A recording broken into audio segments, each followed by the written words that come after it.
Chapter 658. Last night, everyone in the house dispersed after a while and went back to their own homes.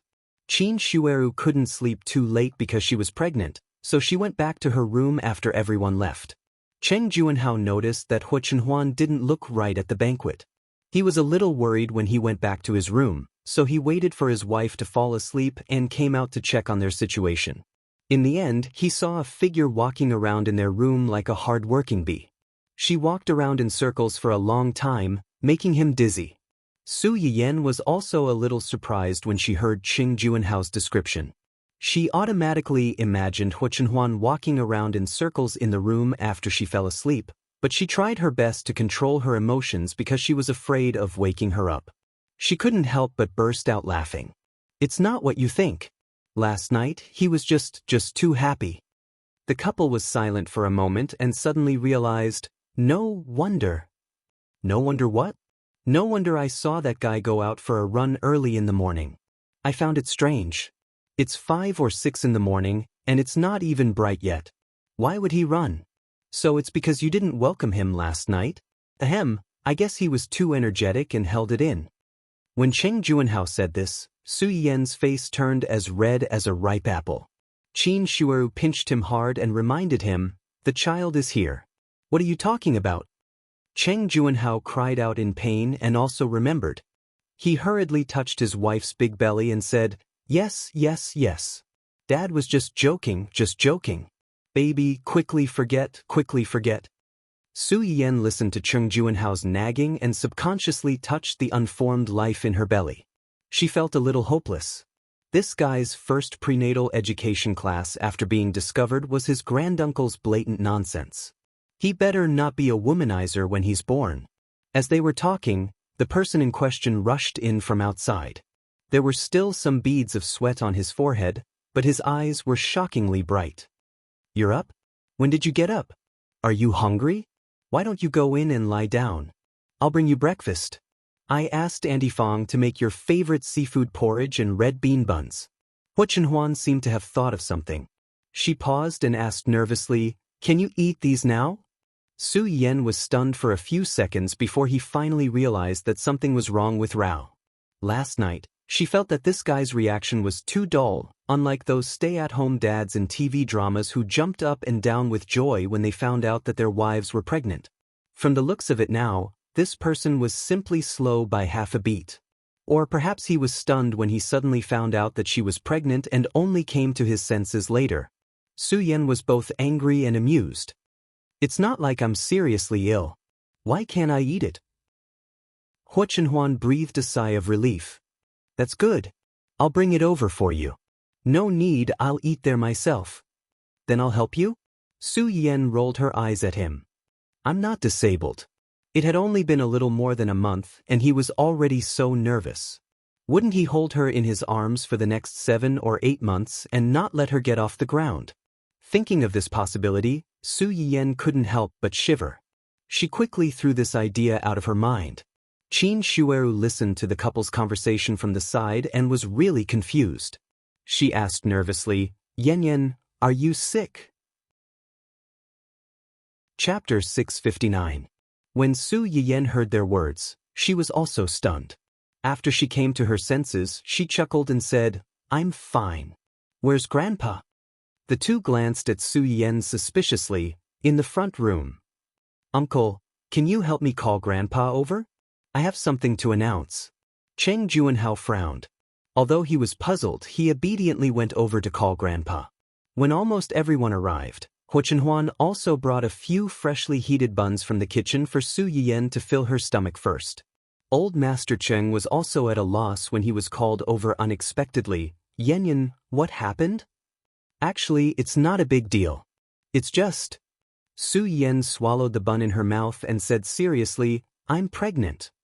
The room suddenly became quiet. Qin Shueru and Qin Wanru, who originally thought that Su Yiyan was not feeling well and deliberately did not want them to worry, froze with worry on their faces. Old Master Cheng's eyes widened, and he could not react for a while. A few seconds later, Old Master Cheng was the first to react. He suddenly stood up, and the crutch in his hand fell on the floor with a muffled sound because of his movement. You're pregnant? Su Yiyen, who had seen her man's surprised and happy side last night, was very calm. She said with a smile, "It's been more than a month." Cheng Juanhao and Qin Shueru also reacted at this time. They could not help laughing. "You've been married to Chenhuan for more than half a year. It's time for you to have a child." Su Yiyen suddenly stopped eating the bun, and her face turned red. In the eyes of others, they had been married for more than half a year, but only the two of them knew that they really had sex more than a month ago. She was pregnant just a few days after they consummated their marriage. She had to admit that her man was also very powerful. No wonder she was so excited last night and got up early this morning to run several laps around our house. It turns out that it's because of this. If Cheng Juanhao hadn't mentioned it, Su Yiyen wouldn't have thought of it. She turned to look at Huo Chenhuan with a faint smile. Huo Chenhuan felt guilty under her stare, but she did not refute it. After all, it was the truth. On the other hand, Qin Shueru rolled her eyes at Cheng Juanhao, feeling both angry and amused at the same time. She said mercilessly, all right. To think that you have the nerve to make fun of others. When I was just pregnant, who was the one who got up in the middle of the night to lift a barbell? Do you really think I don't know anything when I'm asleep? Lifting barbells? Puff! Su Yiyen's too roused attention was instantly diverted, and the people who were being ridiculed also dropped one by one. Cheng Juanhao had never expected that his secret, which he believed to be infallible, had already been discovered by his wife. He had never expected that his secret would be exposed in public at this time. He had really lifted a stone and smashed it on his own feet. He regretted it so much. My wife. At least give me some face in front of so many people. Qin Shueru received her husband's pleading gaze. She smiled helplessly and turned her gaze to Su Yiyen again. Originally, I was worried that the baby would be all alone after he was born, and there wouldn't be anyone of the same age to play with. Now that Yen Yen also has a child, they can be companions in the future. Cheng Juanhao couldn't help but laugh when he heard her words. They are indeed of the same age, but I'm afraid that our child's seniority is a little high. Su Yiyen's expression became a little subtle when she thought about the seniority. It's quite high indeed. After marrying Chenhuan, it's the first time that so many people of the same age and even older than me have called me aunt. Chapter 660. She was already an aunt. According to Huo Chenhuan's seniority, the guy in Qin Shueru's stomach, who could be considered her cousin, would probably have a shockingly high seniority. Huo Chenhuan was caught off guard, and the expression on her face froze again. Because of this issue of seniority, he was always worried that Su Yiyen would despise him for being old. In the end, it was old Master Cheng who saved him. There's nothing wrong with having a higher seniority. At least, with a higher seniority, only you can bully others, but others can't bully you. The few people present were stunned, but they had to admit that the older the ginger, the wiser. Wasn't that the advantage of having a higher seniority? If they really quarreled with juniors of the same age, the one with seniority would always be the one at a disadvantage. Regardless of who was right or wrong, it was enough to disgust you if you were labeled as disrespectful to your elders. Just like Huo Chihan, when he hated you, he couldn't wait to kill you and cut off all contact with you. But when he turned around and needed you or wanted to criticize you, he remembered that he was Huo Chenhuan's brother. One moment he called them brothers, and the other he called them family. It made people uncomfortable all over. The few of them just casually mentioned it and didn't dwell on it too much. After Su Yen ate 2 buns, the hot seafood porridge was served. Su Yen took a sip of the porridge and then seemed to think of something and asked in a low voice, "You woke up early in the morning to run laps. Have you eaten breakfast?" Huo Chenhuan's heart warmed, and a smile appeared on her face. "Yes, I've eaten." "It's okay. This isn't filling up my stomach." Su Yen picked up a piece of wife biscuit from the plate on the side and handed it to Huo Chenhuan. "Your wife made you a wife biscuit. Do me the honor of eating one?" Huo Chenhuan's eyes flashed slightly, and there was a subtle change in the way she looked at the biscuit. Cheng Juanhao and the others hadn't left yet. When they heard Su Yiyen's words, they immediately became interested. "This is the wife biscuit?" "Yes." Qin Shueru also picked up a piece and looked at it. "You made it last night?" I don't think I saw this cake last night. I saw that there were enough things yesterday, so I didn't put them on the table. Also, this thing can't fill one's stomach and can't be used as a main meal. It's better to use it as breakfast or afternoon tea. Of course, the most important reason was that he was worried that his jealous lover would get jealous. It was fine if the wife pancakes were eaten by his own family, but it was better not to take them out. Chin Shueru nodded and accepted her explanation. She lowered her head and took a bite of the biscuit in her hand. Her eyes lit up. It's quite sweet, and it's a little loose. The texture is not bad. Really? Let me try it too. Cheng Juanhao hurriedly took one and stuffed it into his mouth. Ever since Chin Shueru became pregnant, she had been eating a pregnant woman's meal and rarely ate these desserts. Cheng Juanhao did not like to eat sweets, so he would not take the initiative to eat these things even if they were placed on the table. Because of Su Yiyen's words, she tried one. Wow, it was really quite delicious. Seeing that they were eating happily, Su Yiyen could not help but laugh. She handed the wife biscuit in her hand forward. Hu Chenhuan's eyes flashed slightly, and he leaned over to bite it. The wife biscuit was not big to begin with, so it was not a problem for an adult to eat one whole. After Hu Chenhuan bit it, he directly stuffed the whole thing into his mouth. Su Yiyen was afraid that he would choke, so she hurriedly poured a glass of water for him. Slow down, slow down. If you like it, I'll make another one. Okay. Hu Chenhuan agreed, then shook his head. Let someone else do it. You rest. Chapter 661. Su Yiyen was slightly startled. She thought of Rao's nagging not long ago and didn't know whether to laugh or cry. It doesn't take much to do this. You won't be tired. Hu Chenhuan was unexpectedly insistent. Let them do it. You rest. Su Yiyen stared at Hu Chenhuan for a long time. Seeing that he was not joking, she had no choice but to compromise and appease her husband's inexplicably tense nerves. Hu Chenhuan saw that she agreed and subconsciously breathed a sigh of relief. Last night, he was so excited that he couldn't sleep. Not only did he walk around the room in the middle of the night, but he also checked a lot of things to pay attention to during pregnancy. One of them was that pregnant women shouldn't be too tired during pregnancy. The so-called tiredness was not easy to define. However, in Hu Chenhuan's eyes, anything that required Su Yiyen to do might tire her out. Su Yiyen guessed one thing right. If it weren't for the fact that Su Yiyen might be unhappy, someone really wanted her to not even get off the floor and let him carry her wherever she went. Chin Shueru listened to the conversation of the newbie couple and was also quite interested. Chenhuan is right. You should pay attention to the first 3 months. You can't be tired. During this period, you'd better have a good rest. There's Aunt Fong at home. If there's anything you want to eat, you can ask her to help. You don't have to do it yourself. After that, she frowned and said regretfully, You've been sleepy for half a month. We thought that it was because of the changes in qi that made people lazy, so we didn't think much about it. Now it seems that you're pregnant and you're showing symptoms. Now that she reminded them, the others also remembered. Su Yiyen felt even more guilty. Logically speaking, she should have known better than anyone else about the condition of her body. However, she didn't care at all at that time. She only thought that her period was coming. In addition, she always thought about what Uncle Zhang said before she left. She was focused on preparing for Hu Chenhuan's birthday and didn't think much about it. Now that she thought about it, her menstrual cycle had already passed for more than half a month. How careless must she have been to not think in that direction? Especially when she thought about what happened in the kitchen yesterday, Su Yiyen could not help but feel scared. If it were not for the system, she was afraid that she would have to live in guilt and regret for the rest of her life. The early stages of pregnancy are quite tiring. You've been running around a lot during this period of time.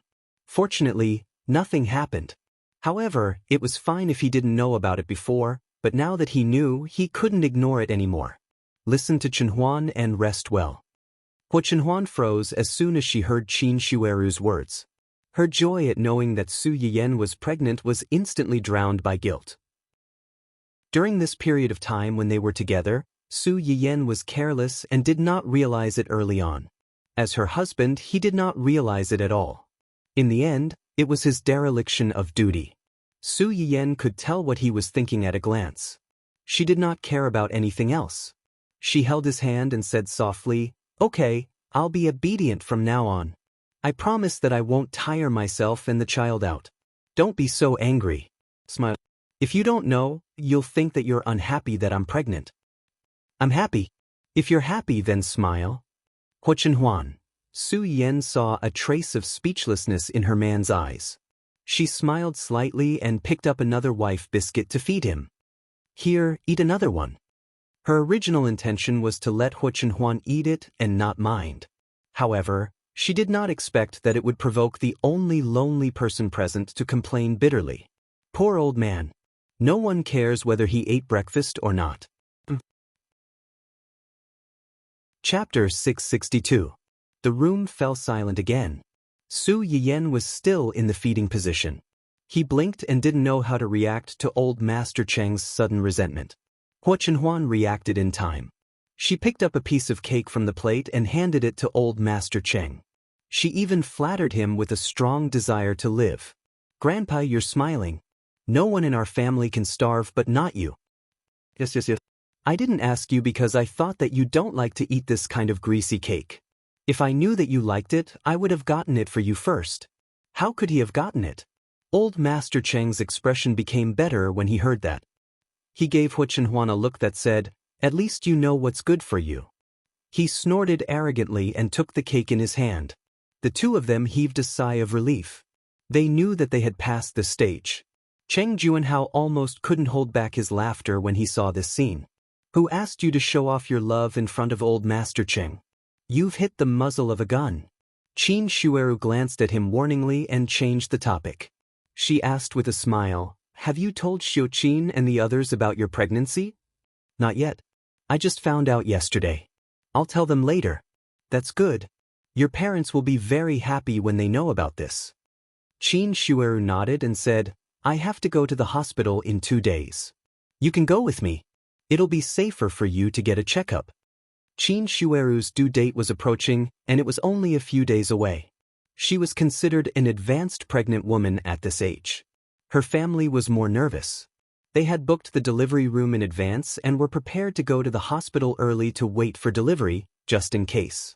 Although Su Yiyen had helped her nurse this pregnancy, there was a saying that went, "A doctor doesn't treat himself." No matter how good a doctor was, if they were really sick, they would often have to ask others for help. Moreover, Su Yiyen wasn't a doctor yet. It would be safer for him to go with her for a checkup. Shueru is right. It's better to go to the hospital for a checkup. If there's really no problem, and you don't want to go to the hospital in the future, there's a detector at home. It'll be the same. When Qin Shueru was pregnant, Cheng Juanhao was also extremely nervous. He even specially bought a table-type detector back so that he could know the physical condition of this one at any time. Now that Qin Shueru was about to give birth, this detector was no longer needed. It just so happened that it could be given to Su Yiyen. Su Yiyen knew that they were concerned about him, so he didn't refuse and nodded obediently. After they finished talking, they did not disturb her breakfast. They got up and left one after another, leaving Huo Chenhuan to accompany her. Su Yiyen was afraid that she would get bored and overthink things again if she stayed by his side. She told him to call her parents and tell them that she was pregnant. Cheng Xiuqin and the others were very happy when they found out that Su Yiyen was pregnant, just as Qin Shueru had expected. If Su Yiyen hadn't comforted him for a long time, Cheng Xiuqin would have wanted to book a plane ticket and fly over immediately. It wasn't easy to coax them. Su Yiyen finally finished this somewhat late breakfast and touched her stomach in satisfaction. "Should we tell Uncle Zhang?" Su Yiyen still had relatives to inform. Although Huo Chenhuan had an elder brother, it was better not to having. Of course, they didn't need to inform him of such a happy event. Otherwise, he might think that they were deliberately showing off to him. After thinking about it, it seemed that only Uncle Zhang could inform him. Chapter 663. Huo Chenhuan was obviously thinking the same thing as Su Yiyen. After a moment of silence, she replied in a low voice, "I'll tell him later." Su Yiyen blinked, looking confused. She didn't know if it was her imagination, but she felt that when Huo Chenhuan said that, There was a faint hint of eagerness. Before Su Yiyen could probe further, Dun Dun walked in from outside, swaying its round butt. Su Yiyen looked at her dog Sun and chuckled. She scooped up the cub and happily rubbed it from head to toe. Dun Dun's dog face was dazed by the rubbing. It didn't know how to react and just let Su Yiyen touch it up and down. Su Yiyen was done rubbing it before she smiled and gave it a piece of bad news. Baby, we're going to have a new cub soon. You're going to have a younger brother or sister soon.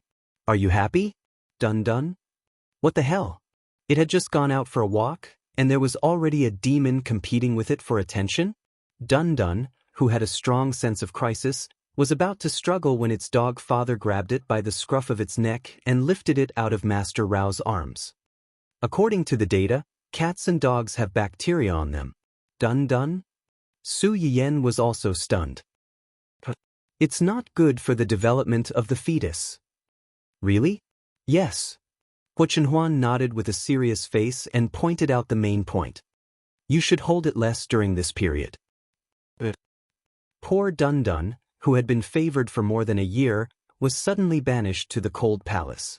The entire dog's life dimmed. When that iron lump came, it didn't even lose its favor. This new demon had caused it to be banished to the cold palace.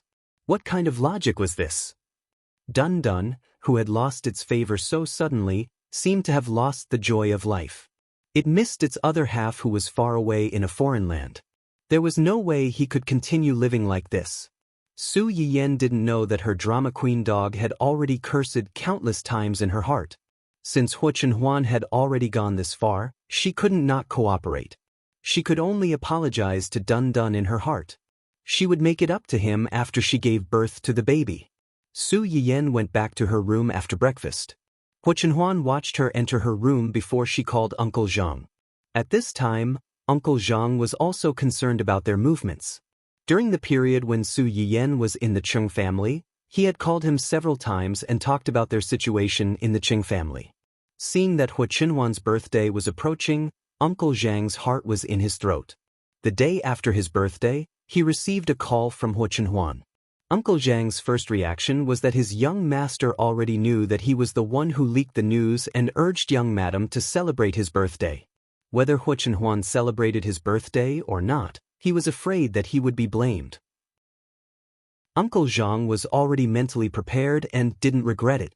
He took a deep breath and picked up the phone. Young master. Unexpectedly, Huo Chenhuan didn't immediately criticize him. Instead, he was silent for a long time before he said, I have something to tell you. Yan Yan is pregnant. The expected reprimand didn't come. Uncle Zhang was stunned for a while before he could digest Huo Chenhuan's words. Your young madam? Young madam, she. Hearing Uncle Zhang's surprise, Huo Chenhuan couldn't help but smile. Yes, she's pregnant. It's been more than a month. Chapter 664. Thank you, thank you. Uncle Zhang's eyes were slightly red, and his voice was a little unsteady. Master and Madam will definitely be happy when they know about this.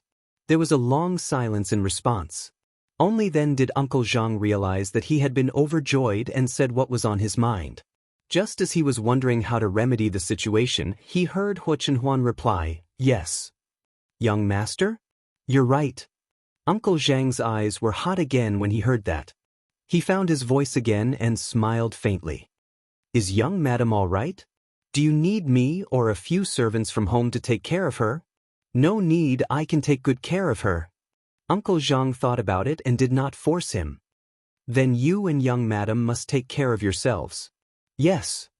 Huo Chenhuan seemed to have thought of something. Don't tell Xiaoyang and the others about this first.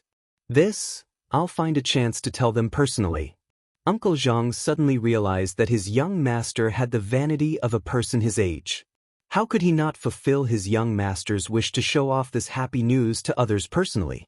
But don't worry, I'll help you and young madam keep this a secret. Yes. Huo Chenhuan replied in a low voice, his eyes flickering. And welcome, and? Thank you.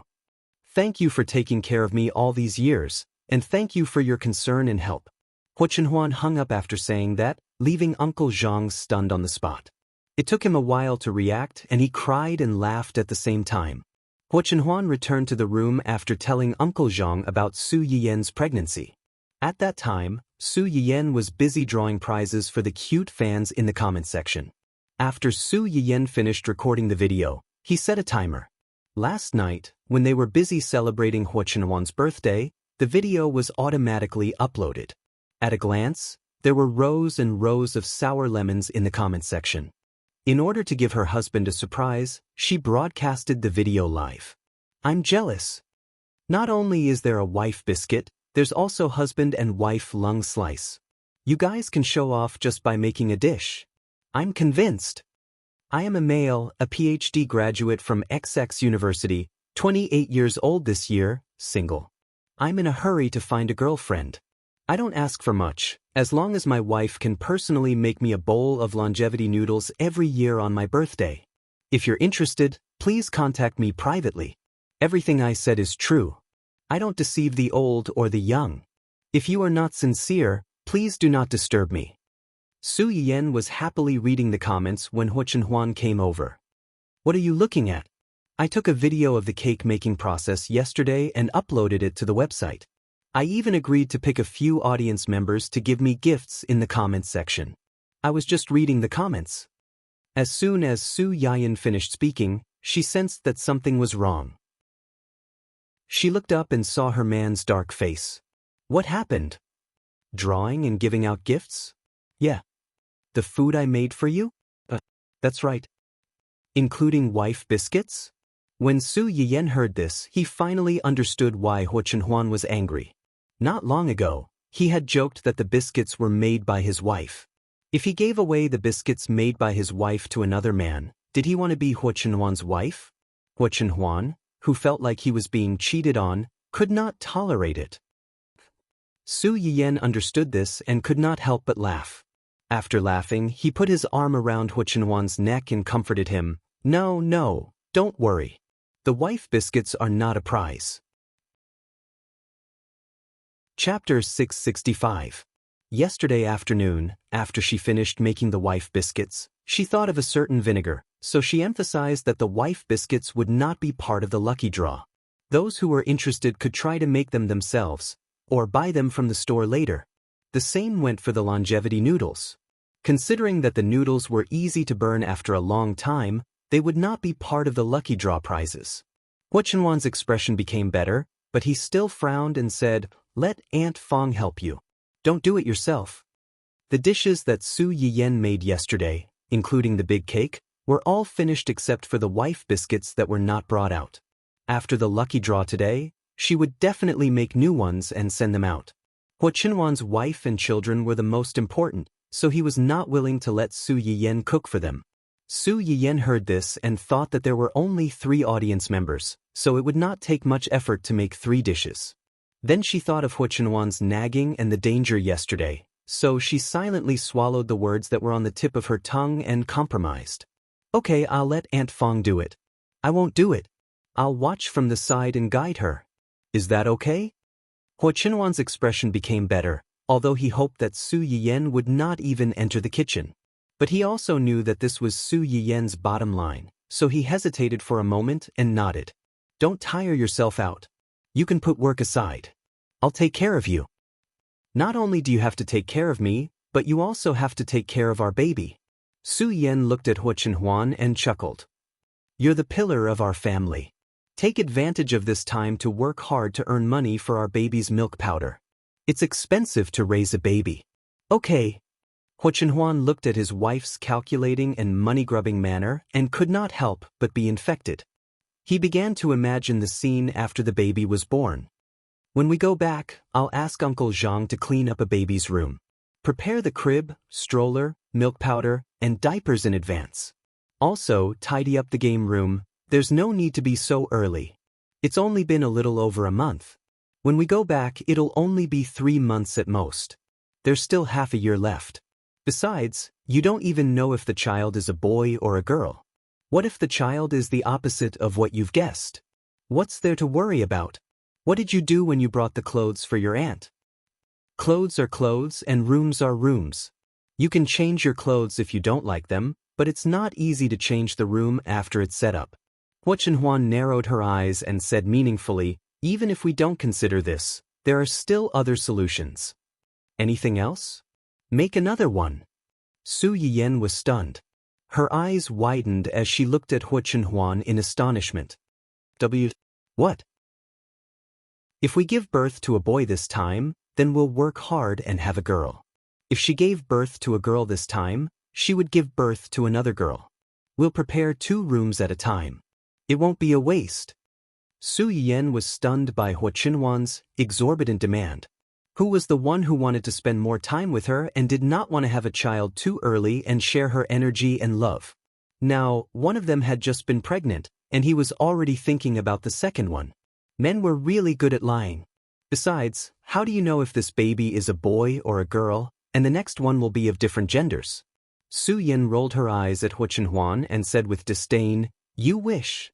It was impossible for her to have a second child, not in this lifetime. Chapter 666. Only 3 people were selected in the comment section, and the people who were selected were the luckiest of the luckiest. Soon the list of the 3 people came out. The corresponding 3 prizes were husband and wife lung slice, saliva chicken and a miniature 4-inch cake. However, Su Yiyan would never have thought that this 4-inch cake would appear on Do Yi's desk. This is what the anchor made? Li Yu stood in front of the desk. He looked a little nervous. Yes. But this time it's a recorded broadcast. The second prize will be selected. It may not be made by the anchor. And this time the anchor seems to be specially prepared for her husband's birthday. The food is not a medicated diet. Maybe there is no way to verify it immediately. Do Yi's expression was uncertain. He didn't say anything. Li Yu's heart followed by half. No harm, next time pay attention. Li Yu was relieved, then his eyes couldn't help but drift to the cake on the table. That cake? Do Yi raised his eyebrows. He saw through his thoughts. You want to eat it? Li Yu's face was stiff, but he didn't refute. Obviously he was hit by Do. Leave the cake, you go out first. Li Yu, who had been with Do Yi for a long time, couldn't help but show a disappointed look. Since the cake was left, he certainly didn't have a share.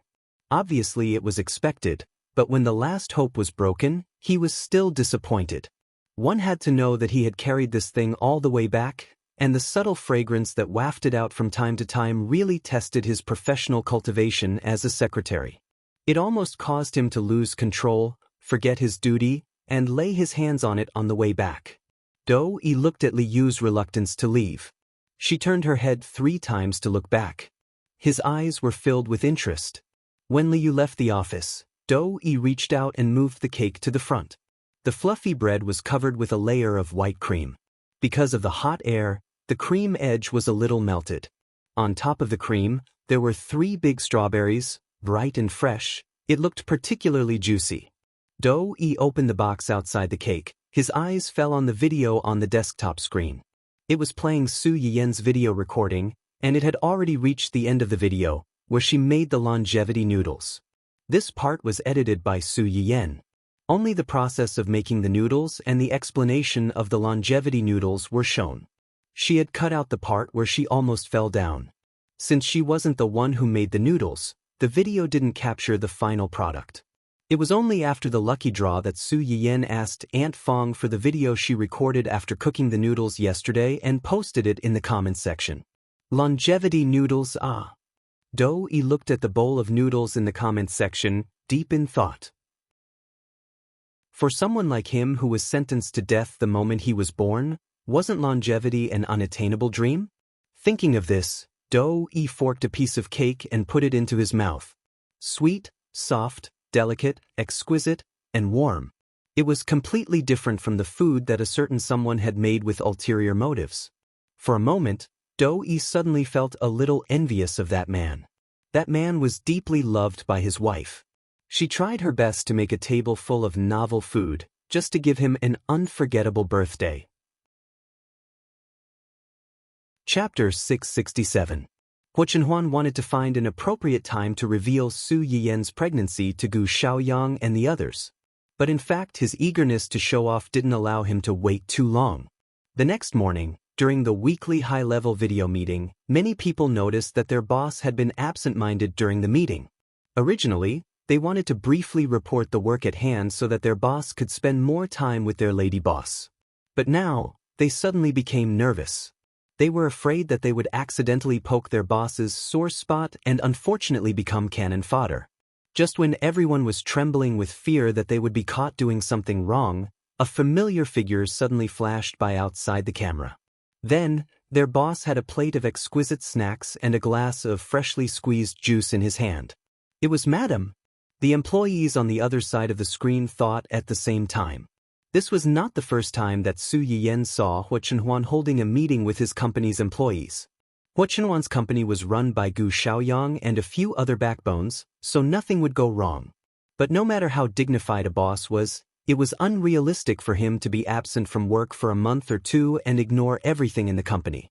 So basically, Hua Chenhuan would hold a meeting with them every few days to get a general understanding of the company's operating situation and to solve some important matters that they couldn't make decisions on.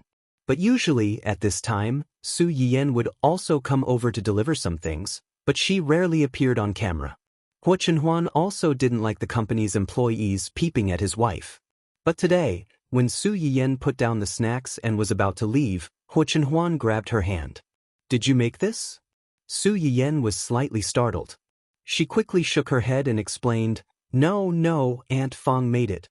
I tasted it and thought that you might like it, so I brought it to you." Although the people outside the screen couldn't see Su Yiyan's face, they could hear her voice. Upon hearing that, he instantly turned into a lemon juice. Although the young madam didn't make it herself, the dessert looked delicious. When other people were working, their wives would bring them food, ask about their well-being, and be considerate. When they were working, they only had cold nutrient solutions to accompany them. This difference, cough. Actually, it wasn't that big. It was just a short distance away. But how many wives like Madam could one find in this world?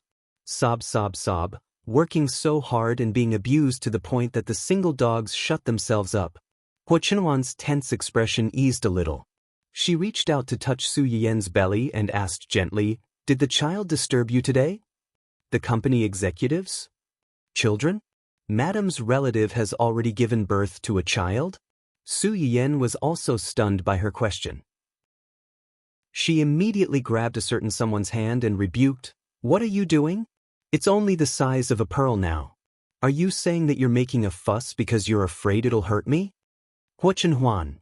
The company executives on the other end of the screen, Hua Chenhuan, who had failed to show off and was instead despised, was embarrassed. She coughed lightly and was about to say something to remedy the situation when she heard a cry of surprise from the other end. "Child? Is Madam pregnant?" This cry could be said to be earth-shattering, and the company's exclamations instantly rose and fell. Hua Chenhuan straightened his face and raised his eyebrows a little. "Very good, this is the reaction I wanted." Chapter 668. Su Yiyan saw the change in his expression, but in order not to expose Hua Chenhuan, she had a hard time holding back her laughter. "Okay, you continue with your work. I'm going to eat something. I'm a little hungry." When Hua Chenhuan heard that Su Yiyan was hungry, he stopped showing off to his subordinates and got up to go with Su Yiyan. Su Yiyan blinked and asked in confusion, "You're hungry too?" "I'll eat with you." Su Yiyan couldn't help laughing. "No, I'm not a child. I don't need someone to eat with me. You have a meeting with them first. Business is more important." When the employees on the other end of the screen heard her words, they were jealous again. Mrs. Hua was really gentle, considerate, kind, and generous. She also cared about the overall situation. Why did Mrs. Hua like their boss? The jealous male employees counted their boss's 120 shortcomings in their heads. The more they counted, the more jealous they felt. Because even if their boss had 120 shortcomings, he still married Mrs. Hua. Oh, how infuriating! Hua Chenhuan had no idea how jealous his employees were of him now. Seeing that Su Yiyan insisted, he couldn't say anything else. He counted the number and let her go first. As soon as Su Yiyan left, Hua Chenhuan's expression changed significantly. He instantly became impatient. Several senior executives were also smart and immediately flattered him. Mrs. Hua is pregnant? Congratulations! President Hua and Mrs. Hua are having a baby so soon. It's obvious that they are very close. Congratulations. Hee, the boss is amazing. If I remember correctly, Mrs. Hua and the boss have been married for less than a year. How many months has she been pregnant so soon? Hua Chenhuan's expression became better, more than a month. She's just pregnant. She has to take good care of herself. They were all smart people. Seeing that Hua Chenhuan's attention was on Mrs. Hua, they were no longer as hesitant as before. Instead, they simplified the report as much as possible. He finished the report early and sent someone to take care of Madam. Hua Chenhuan was quite satisfied with this result. She gave everyone a rare gentle smile, scaring quite a few people. As soon as they heard that the meeting was adjourned, they immediately logged off without any hesitation. However, not everyone was so tactful. Gu Xiaoyang and the other two were still online. Hua Chenhuan glanced at the three of them and frowned. Is there anything else? Gu Xiaoyang chuckled. Young master, young madam's pregnancy is such a joyous occasion. Shouldn't we celebrate it? How do you want to celebrate? Of course, it's better to be happy together than to be happy alone. Yu Zian smiled shyly and said, Young madam is pregnant. If young madam is happy, young master must be very happy too. Since you're so happy, can you give us some benefits so that we can share your good fortune? Hua Chenhuan glanced at him coldly and sneered. If all the good fortune is taken away by you, what about our baby? Yu Zian choked. He couldn't believe that his young master had learned the secret of arguing without anyone teaching him. Gu Xiaoyang was amused by this stupid teammate of his. How could he ask for benefits so directly? Didn't he deserve to be scolded? This guy had always praised young Madame Hua, but at this critical moment, he dropped the ball. Just as they were about to remedy the situation, Hua Chenhuan spoke first impatiently, everyone will get an extra month's salary this month. Yu Zian and Gu Xiaoyang looked bitter. What they wanted was not the money, but other benefits. Chapter 669.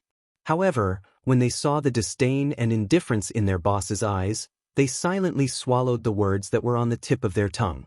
Fine, I'll give you a raise. It's better than nothing. Seeing that the two of them had given up, Zui Yanbai felt a little disappointed and decisively abandoned them. Young master, young madam is pregnant. Is there anything we can do to help? Hua Chenhuan pondered for a moment and said, Help me find a few reliable books for pregnant women. Okay, I'll find them for you in a while. Hua Chenhuan looked at him with appreciation and said, When it's done, I'll ask the restaurant to send you some food. As the man behind the boss, Hua Chenhuan still had this privilege. After leaving such a promise, Hua Chenhuan went offline, leaving Yu Zian and Gu Xiaoyang dumbfounded. What was going on? They had done a lot of thankless work, but someone had coaxed their young master into giving him a red light with just a few words. Yu Zian's face turned red and he was furious. But why did they get a raise, but someone got to get something from their young master? Zui Yanbai glanced at the two of them proudly and disdainfully. Probably because of their IQ. Zui Yanbai immediately went offline after ridiculing them, not giving them a chance to refute him at all. Yu Zian and Gu Xiaoyang looked at each other and beat their chests and stamped their feet at the same time. They regretted it so much. Qin Shueru went to the hospital 3 days after Hua Chenhuan's birthday to wait for delivery. Considering that Su Yiyan was pregnant and couldn't take care of the baby, Cheng Xiuqin rushed over the night before. Hua Chenhuan accompanied Su Yiyan to do various checkups. After confirming that she and the baby were fine, she stayed in the hospital to take care of Qin Shueru. However, early the next morning, Qin Shueru suddenly had a stomachache and was sent to the delivery room. When Su Yiyan heard the news, she was really worried and hurried to the hospital. A few minutes later, Cheng Juanhao and Cheng Xiuqin were already waiting outside the delivery room. Seeing Su Yiyan coming over, Cheng Xiuqin frowned and scolded, Why are you here? Didn't I tell you to rest at home? You too, why did you bring her here? Seeing that Cheng Xiuqin was blaming Hua Chenhuan, Su Yiyan hurriedly defended him. I asked him to bring me here. Auntie giving birth to a baby is such a big matter. Even if I stay at home, I will always be thinking about it. I might as well come over and accompany you. Anyway, it's already bright, and there are still seats here. I won't be tired. Cheng Xiuqin still had a look of disapproval on his face, but he couldn't dissuade his daughter, so he didn't say anything more. Su Yan saw that she did not pursue the matter any further, and hurriedly changed the topic. How is Aunt? Isn't there still a few days before the due date? How can it be so accurate? It's normal to have it a few days earlier or later. This morning, she suddenly started to have pain. Fortunately, your uncle has been accompanying her in bed the whole time and sent her over without much delay. Is she okay now? How long has she been in there? She has been in there for a while. Your aunt isn't old and belongs to the elderly category. It's more dangerous for her to give birth compared to a young woman. If it's a little later and she really can't do it, she can only choose to have a cesarean section. Cesarean section? Unexpectedly, the one who had a bigger reaction to this was not Su Yiyan, but Huo Chenhuan. When Cheng Xiuqin heard his question, he thought that he was surprised by Qin Shueru's delivery method. He sighed and said, Shueru's body is weak, and this is her first child. It's already difficult to give birth. She doesn't have enough stamina. If necessary, she can only rely on external forces and have a cesarean section. Chapter 670. Cesarean meant to cut open the belly and then take out the child? Huo Chenhuan realized belatedly that carrying the child for 10 months was not enough. After 10 months, the child had to be taken out from Su Yiyan's belly. Thinking of this, his face turned as white as a sheet of paper, faintly showing signs of turning green. Su Yiyan heard his words and looked a little dignified. She sighed and turned her head to see her man's pale face. What's wrong? Why do you look so pale? Huo Chenhuan grabbed Su Yiyan's outstretched hand and said hoarsely, after giving birth to this one, we won't have any more. Su Yiyan was confused. Who was the one who wanted a second child?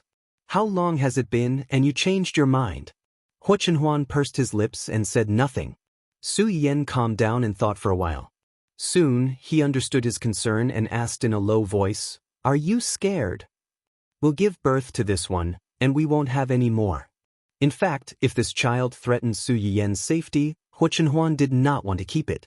In his opinion, no one was more important than his wife. But he also knew that if he really said this, the first one to disagree would be Su Yiyan. Su Yiyan could probably guess what he was thinking. He sighed and said, Oh, I'll listen to you. We'll give birth to this one, and we won't have any more. Cheng Xiuqin sat aside and listened to his daughter coaxing his son-in-law. The corner of his mouth twitched slightly.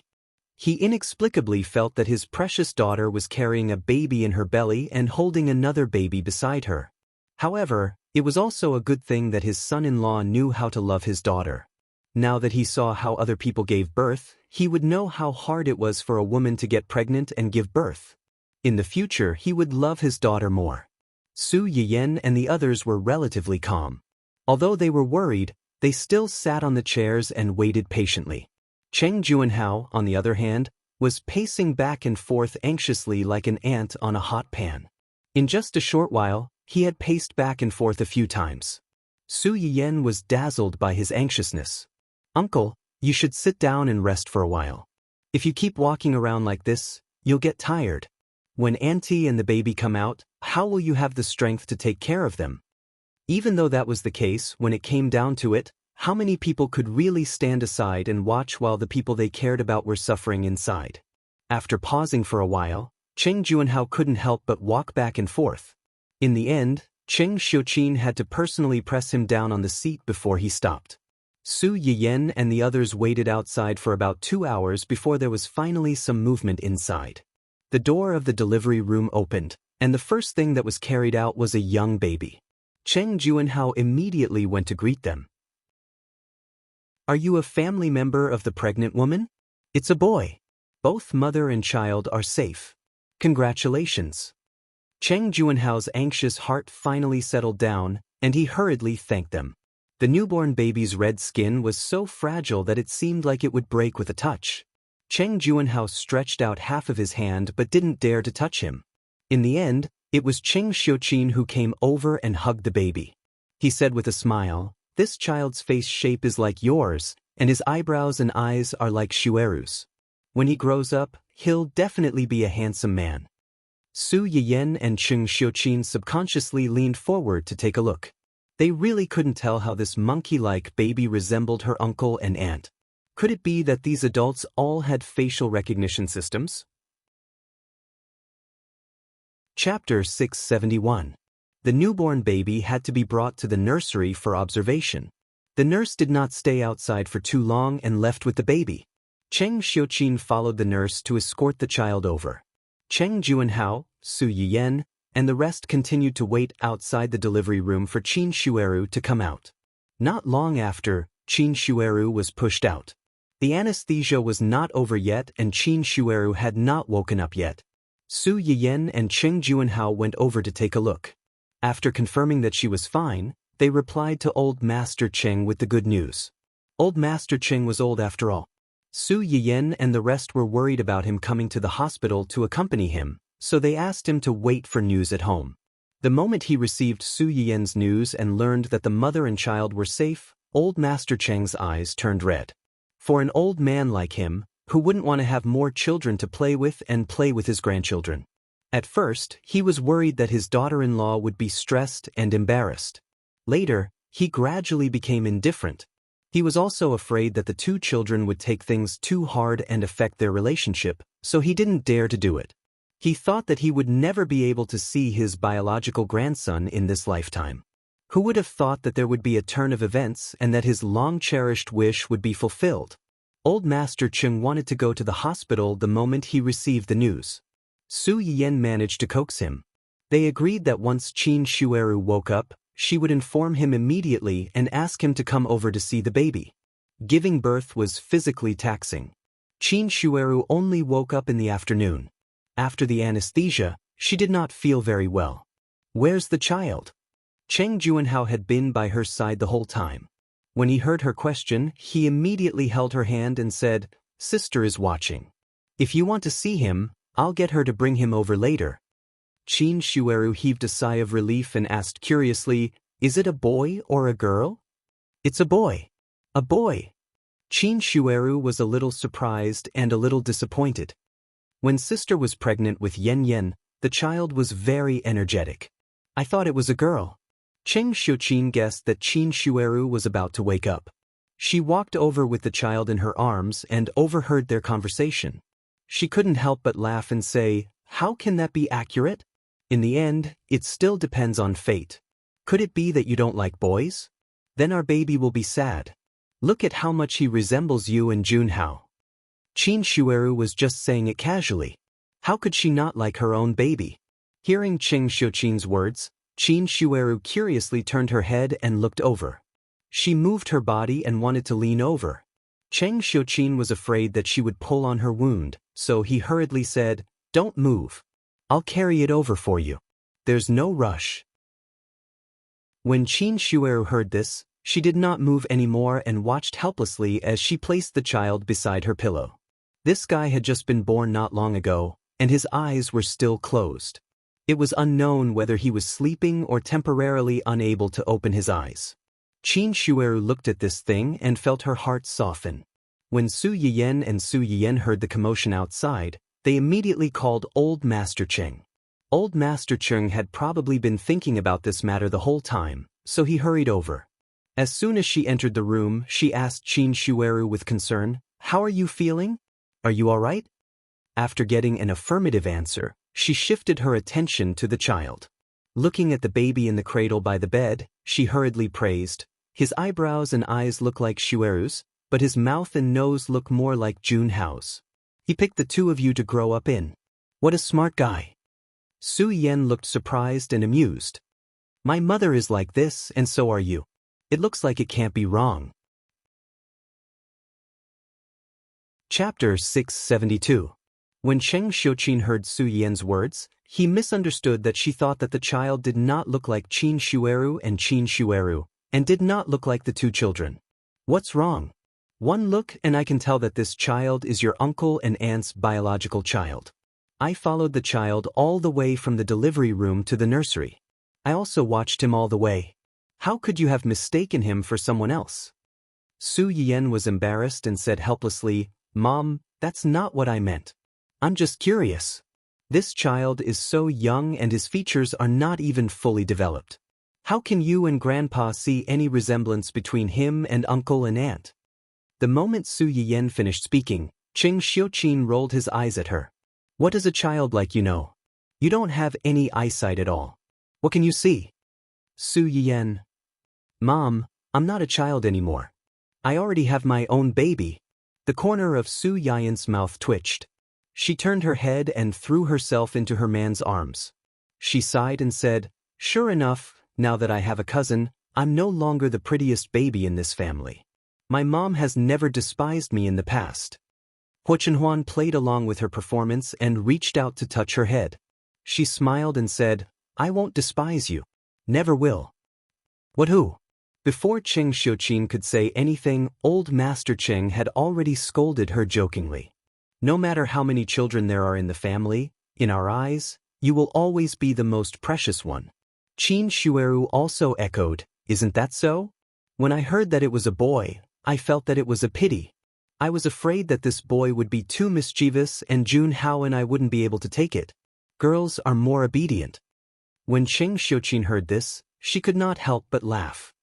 Actually, it's the same whether it's a boy or a girl. You have a good personality. If this child takes after you, he will definitely be obedient. If he takes after Jun Hao, then it may not be so. They're both nephew and uncle. Our Yuxuan's personality is just like Jun Hao's. At that time, he was so naughty that even I felt embarrassed. Su Yuxuan, who was suddenly mentioned. Don't cue me for no reason. Please let me be beautiful alone, thank you. Sis. Cheng Juanhao was a little depressed when he was suddenly dissed. You're a father after all. Save me some face. Everyone present was amused by Cheng Juanhao's words, and the ward was filled with laughter. Qin Shueru had just woken up and her energy was limited. Furthermore, after the anesthesia wore off, her body was definitely not feeling well. After a few words, she was already exhausted. Unfortunately, she couldn't eat anything at this moment, so she could only try her best to conserve her energy and slowly endure it. Cheng Juanhao could not share her burden, so he could only sit beside her and accompany her silently. Su Yiyan was worried that Huo Chenhuan would continue to stay in the ward and explode when he saw Qin Shueru like this, so she brought him home with the old master. Cheng Xiuqin stayed behind so that the two of them and the children could help them if they needed anything at night. Although Su Yiyan had the foresight to leave with Huo Chenhuan in advance, everything in the hospital still had a certain impact on her. For a long time after that, Huo Chenhuan was overly worried about her, causing Su Yiyan to not know whether to laugh or cry. Because of the C-section, Qin Shueru rested in the hospital for a whole week before returning home. After that, she ate all kinds of nourishing food.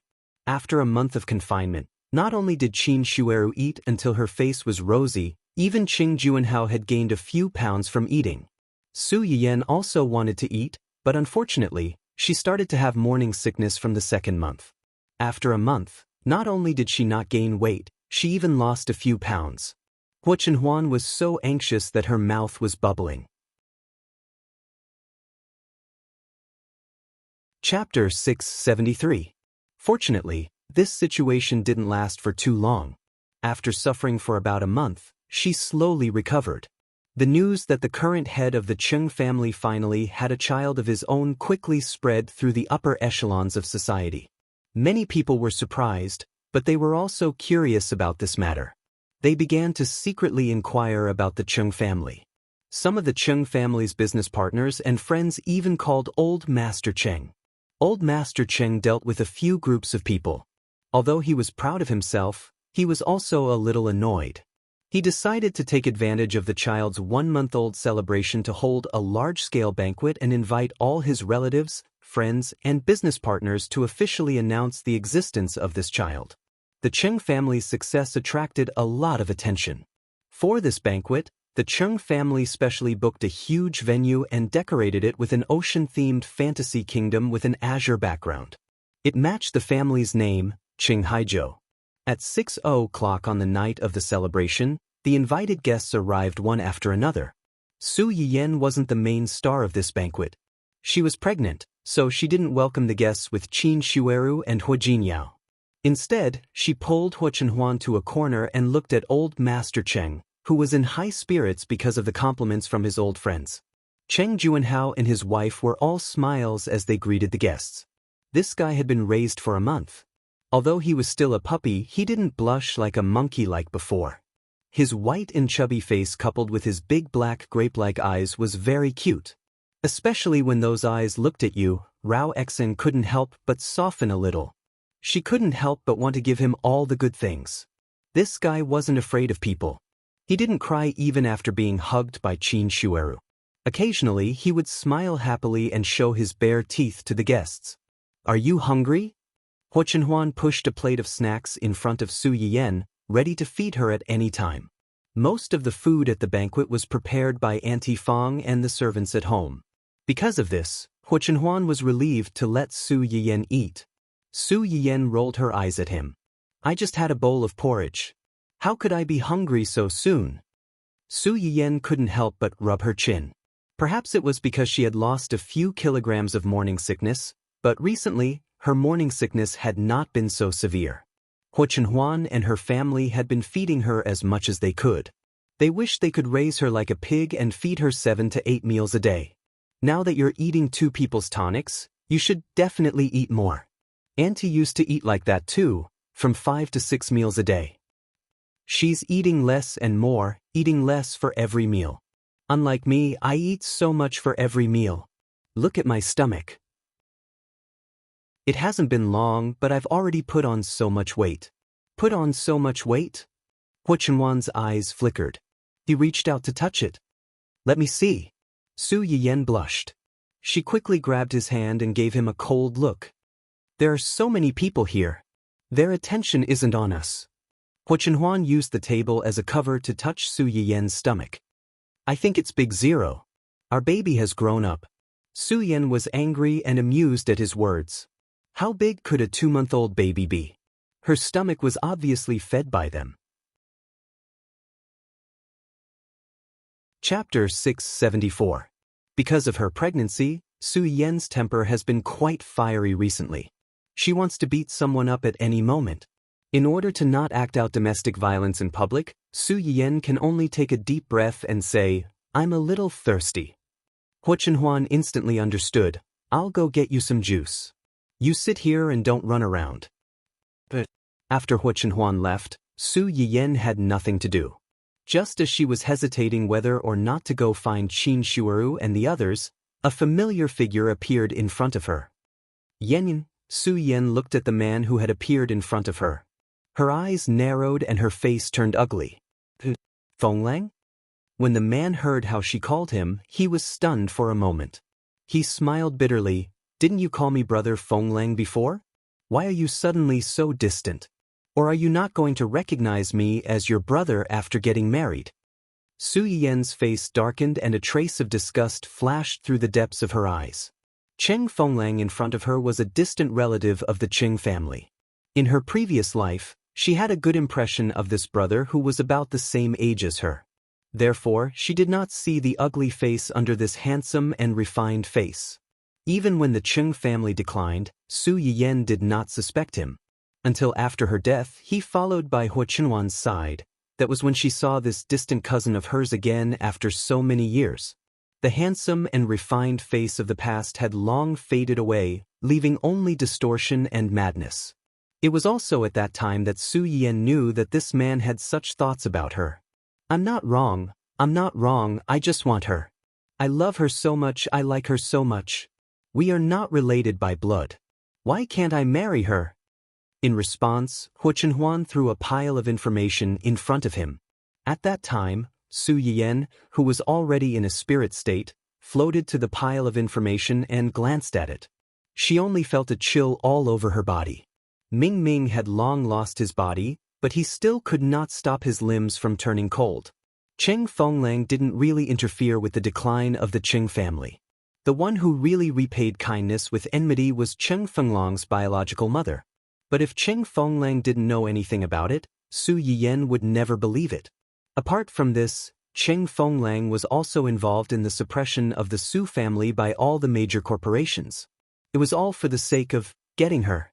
You have no idea how much I love her. When I first saw her, she was only 6 years old. She was wearing a pink dress and had 2 braids. She was holding the old man's hand obediently. She was like a fairy who had strayed into someone else's house. She was so cute and beautiful. At that time, I was thinking that if I could get her one day. Cheng Fenglong's eyes were filled with stubbornness and madness. I tried my best to control myself for fear of scaring her. It was not easy to wait until she grew up. I was eager to marry her. I wanted to hold her in the palm of my hand and love her for the rest of my life. I plucked up my courage and asked my mother to sound out the old man. What was the result? Cheng Fenglong's eyes were red. He was like a mad dog that had long lost control. The old man was vague and kept saying that it was not suitable. She only treated me as an older brother. Later, he even began to deliberately not let me see her. I knew that he looked down on me and my family. He felt that I was not worthy of her. If they looked down on me, then they could all go to hell. That way, she would have no one to rely on and I would spare her.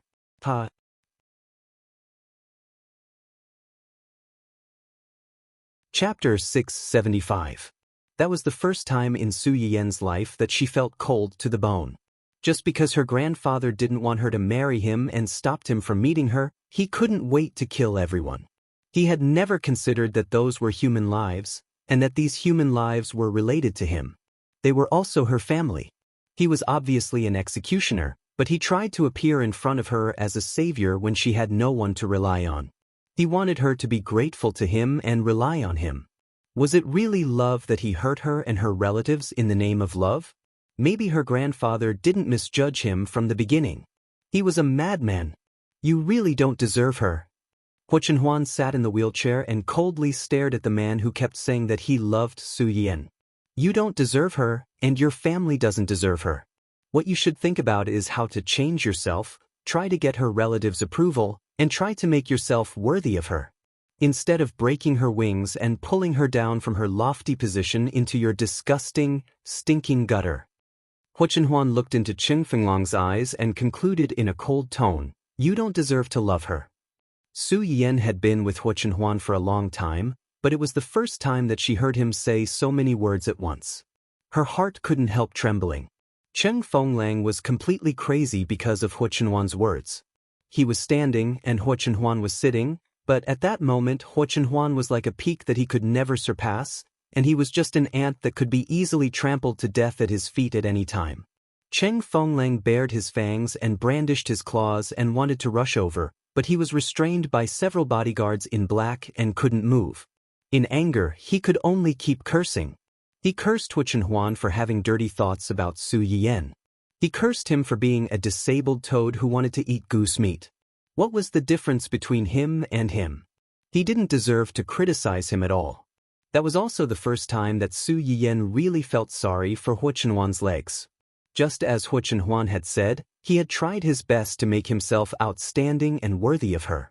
However, because of his legs, he had failed at the starting point and caused them to miss out on a lifetime together. How could she not be moved by such a person? Once the seed of love was planted, it would grow into a ginseng tree sooner or later. After being reborn, Su Yiyen thought that she would never see this person again, but she didn't expect. Su Yiyen lowered her eyes to hide the coldness in them. She said coldly, "When I was young, I called him brother. When I grew up, I naturally couldn't continue to call him brother. Moreover, my husband is quite jealous, and it's not easy to coax him. I don't want him to misunderstand." Cheng Fenglang obviously didn't expect her to be like this. The gentle smile on his face stiffened, and he said with disappointment, "It seems that Yanyan and your husband have a good relationship. Did he come over with you today?" "Yes, he brought me some food. Calculating the time, he should be back soon. So, can I trouble you to go back to where you came from? Don't stay here and disturb our two-person world." However, Su Yiyen still underestimated a certain shameless person. When Cheng Fenglang heard this, he didn't leave tactfully. Instead, he naturally sat opposite Su Yiyen and said with a smile, When you got married, I happened to have something to do, so I couldn't be there in person to congratulate you. Since I'm here today, I'll meet this brother-in-law whom I've never met.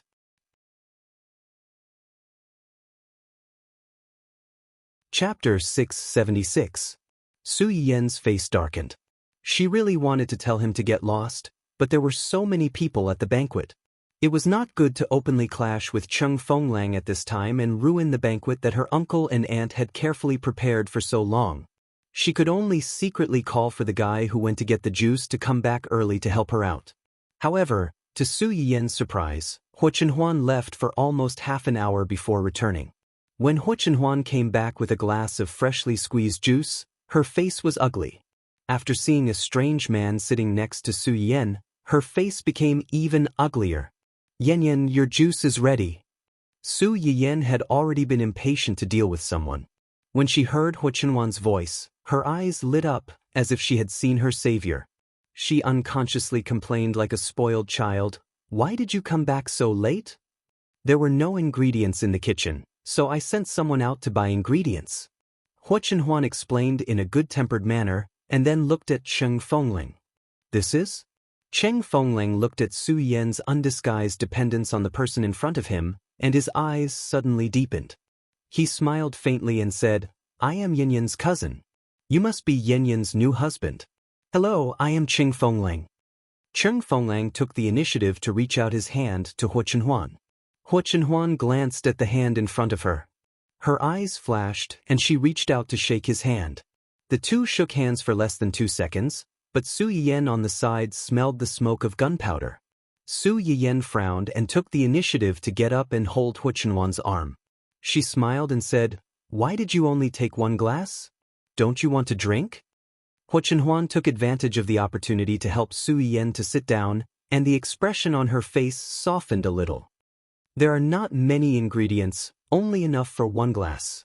Su Yiyen's eyes lit up, and he said without thinking, "Then let's drink together." Normally, no matter how greedy Huo Chenhuan was, he wouldn't fight with his wife for food. But when she saw the man sitting opposite her, she changed her mind. Su Yiyen and Cheng Fenglang were so close to each other that Cheng Fenglang's face turned deathly pale for a moment. However, he quickly smiled and said, "The relationship between the two of you is really good. It's not like what the rumors say at all." "Rumors?" Su Yiyen raised her eyebrows and interrupted him. "What are the rumors about us?" Cheng Fenglang choked and did not answer directly. Instead, he asked tactfully, "I heard that you two got married in a flash?" Su Yiyen knew what he was hinting at. Her eyes turned cold. Just as she was about to explain, Huo Chenhuan reached over and held her hand tightly under the table, interlocking their fingers. "It was a flash marriage. We fell in love with each other at first sight." "That's really romantic." Su Yiyen snorted coldly in her heart and secretly scolded hypocrisy. However, her mouth was incomparably sweet. "I also think that some people are like this. They only need to look at each other to know that the other party is the most perfect choice in their life. On the contrary, some people were destined to be unable to get together even if they had been around for decades." Cheng Fenglang's eyes lit up when he heard her words. He opened his mouth and wanted to say something, but he was interrupted by Su Yiyen again. "Of course, feelings are two-way. A forced melon is not sweet. I like him, and he happens to like me. It saves a lot of trouble. Otherwise, we can't get married in a flash even if we wanted to."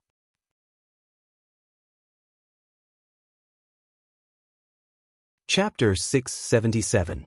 Although Su Yiyen was emphasizing that the two of them were in love with each other, if one thought about it carefully, she might be hinting at Cheng Fenglang. Flash marriage was not a derogatory term for them.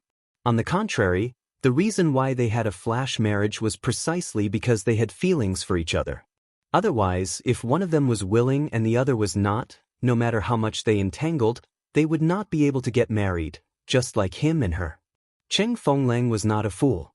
When he heard Su Yiyen's words, he was stunned for a moment. He looked at Su Yiyen with more surprise in his eyes. He intuitively felt that the person in front of him might know something. But how did she know? Could it be? For a moment, Cheng Fenglang's mind was full of twists and turns, and the smile on his face was a little more forced. Yan Yan's words make sense. When Su Yiyan heard this intimate address again, she frowned slightly and took a sip of the juice brought by Huo Chenhuan. "Honey, this juice is very sweet. Have a taste." Su Yiyan handed the juice in her hand to Huo Chenhuan very naturally. Huo Chenhuan was shocked by Su Yiyan's call of honey. After being stunned, she quickly reacted and lowered her head to drink from Su Yiyan's hand.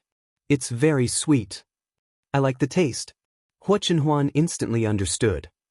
"Okay, I'll ask someone to buy it later." Su Yiyan giggled sheepishly. "Am I pushing my luck in becoming arrogant because of my child?" Huo Chenhuan laughed.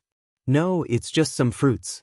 Even if you don't have a baby in your belly, as long as you want to eat it, I'll get it for you."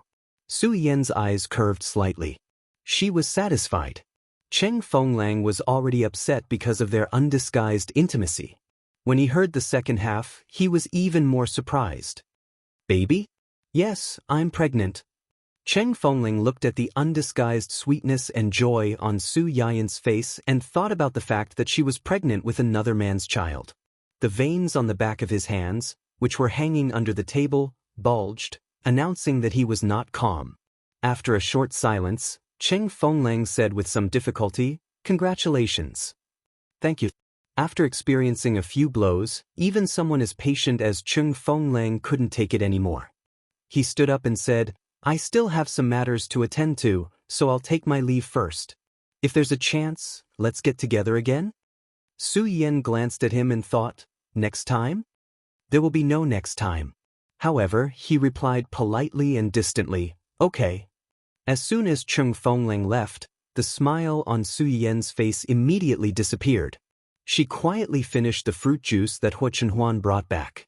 She hugged Huo Chenhuan's arm and said tiredly, "I'm a little tired. Let's go back first." Huo Chenhuan looked at her expression and instinctively knew that something had happened. She nodded and brought her to find Qin Shueru and the others, informing them that they had to leave first. Qin Shueru and the others knew that it was hard for Su Yiyan to be pregnant. They were also worried that she would be tired. Without asking much, they asked Huo Chenhuan to take her home to rest quickly. As soon as they got in the car, Su Yiyan hugged Huo Chenhuan's waist and buried her whole face in his arms. Her eyebrows were full of intimacy and dependence. Huo Chenhuan's heart softened. He reached out and touched her head. Then he pulled her into his arms so that she could lean on him more comfortably. They hugged each other like this for a while, and no one said anything. Just when Su Yiyan's eyelids were fighting to stay open and she was about to fall asleep, Huo Chenhuan asked hesitantly, "That man just now, is he really your cousin? Why haven't I heard that you have a cousin? Didn't your grandfather only give birth to your mother and your uncle?"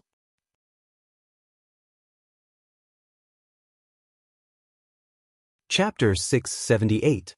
Su Yiyan was about to fall asleep, but when she heard what he said, she forced her eyelids open and looked at Huo Chenhuan with a slightly confused expression. When Huo Chenhuan saw this, he thought that she was unwilling. He lowered his eyes and said, "If you don't want to, then don't." Su Yiyan finally woke up. She laughed and said, "Why wouldn't I want to? He is indeed my cousin in name." "Cousin in name?" Huo Chenhuan caught the main point. "But according to seniority, he is indeed related to me, but we are not related by blood. His grandfather and my grandfather are brothers in name, but my grandfather is my great-grandfather's biological son, and his grandfather was adopted." Huo Chenhuan immediately understood what she meant. "So, his family is not related to you by blood?" "Yes, after my grandfather married my grandmother, he separated from them. Although they also have the surname Cheng, they don't see us many times a year, so we can't be considered familiar with them." Su Yiyan leaned into Huo Chenhuan's arms. She paused and frowned. "I don't really like his mother." "His mother?" "His mother is about the same age as my mother. She is very vain, likes to compete, and is very narrow-minded." Su Yiyan knew all this in her previous life. However, the other party was an elder, and they rarely saw each other. No matter how annoying this aunt was, it was not worth it to her. Although she was annoying, Su Yiyan did not have any conflicts with her. Later, When Su Yiyan found out that the Chung family's matter was related to her, she knew that this aunt of hers had always been jealous of her mother and Qin Shueru. Qin Shueru was fine. In her previous life, until Su Yiyan passed away, she and Qing Juanhao did not have any children. Qin Shueru's aunt had a son of her own. In any case, she won against Qin Shueru on this point. Behind her back, she often took joy in her misfortune. Cheng Xiuqin was different. She had a son and a daughter, and her parents loved her dearly. She also had a husband who put her first and started his own company. Her aunt's husband was a mediocre and honest man. Although he wasn't cunning and sly, he wasn't cut out for business either. He couldn't give her the rich life she wanted. Comparing the two, her mentality immediately became unbalanced. Furthermore, she had tried to ask old Master Su to strengthen the marriage between Su Yiyan and his son. However, old Master Su had fooled her, which had poked at her sensitive self-esteem. She felt that the Chung family looked down on her and her son, so she hated them. When Su Yiyan found out about this, she felt nauseous. You're not looking for the reason why your life is not good. You're working hard to live your life well, but you're thinking about other people's lives. When you see others living better than you feel unbalanced and want to harm others. When she thought about it carefully, this idea was very similar to her son's. It was true that if the upper beam was not straight, the lower beam would be crooked. If they weren't from the same family, they wouldn't enter the same house.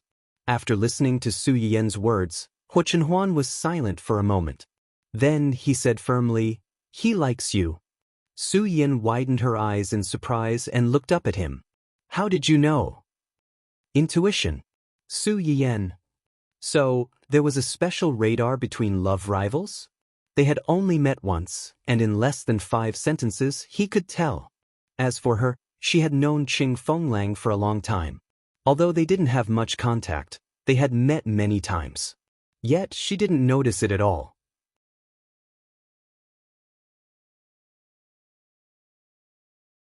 Chapter 679.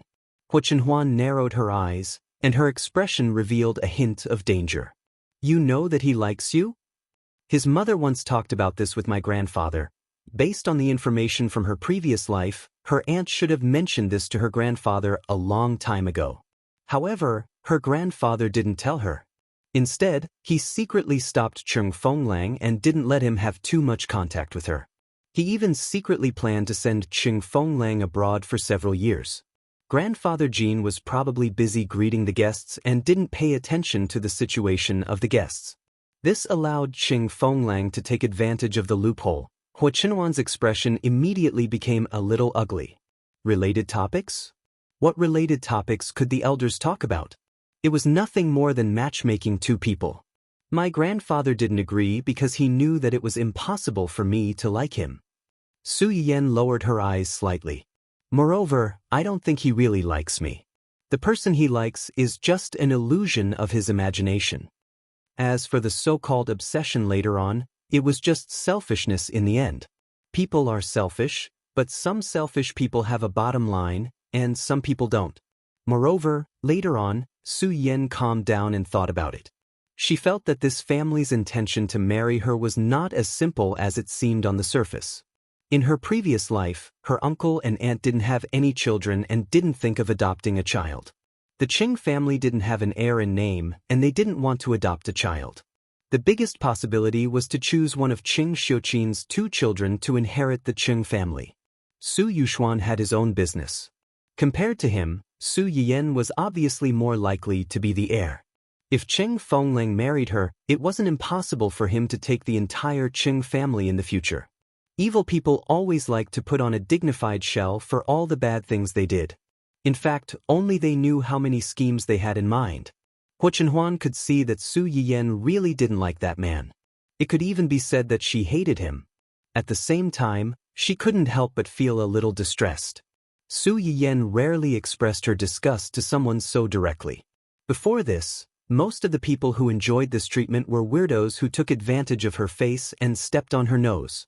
This Qing Fenglang must have done something that made her feel disgusted, which was why she was so repulsed. Huo Chenhuan's eyes turned cold. She was already planning to ask Gu Xiaoyang and the others to investigate this person's family. Besides, Huo Chenwan's eyes flashed with a cold light when she thought of the person she had accidentally met near the venue. She was vaguely annoyed and impatient. Not long after Su Yiyan and Huo Chenhuan left the venue, Cheng Fenglang and his family also left. As soon as they got into the car, Aunt Cheng's face darkened. She did not hide her jealousy and resentment towards Qing Juanhao's family. Isn't it just giving birth to a son? It was as if no one had ever given birth to a child. She couldn't wait to let everyone know. She still has a child at such an old age. I wonder if she'll still be around when the child grows up. It was no wonder that Aunt Cheng was so angry that her face was distorted. She thought that the Cheng family's bloodline would be cut off. Her family might not be able to get a share of the profits after old Master Cheng passed away. But in the end, Qin Shueru suddenly had a child. All her gloating and greedy expectations were in vain. How could she not be angry? Aunt Cheng's husband, Cheng Fenglong's father, frowned when he heard his wife's words. He disagreed and said, "You stop talking. It's a good thing for people to have children. How can you curse people like that?"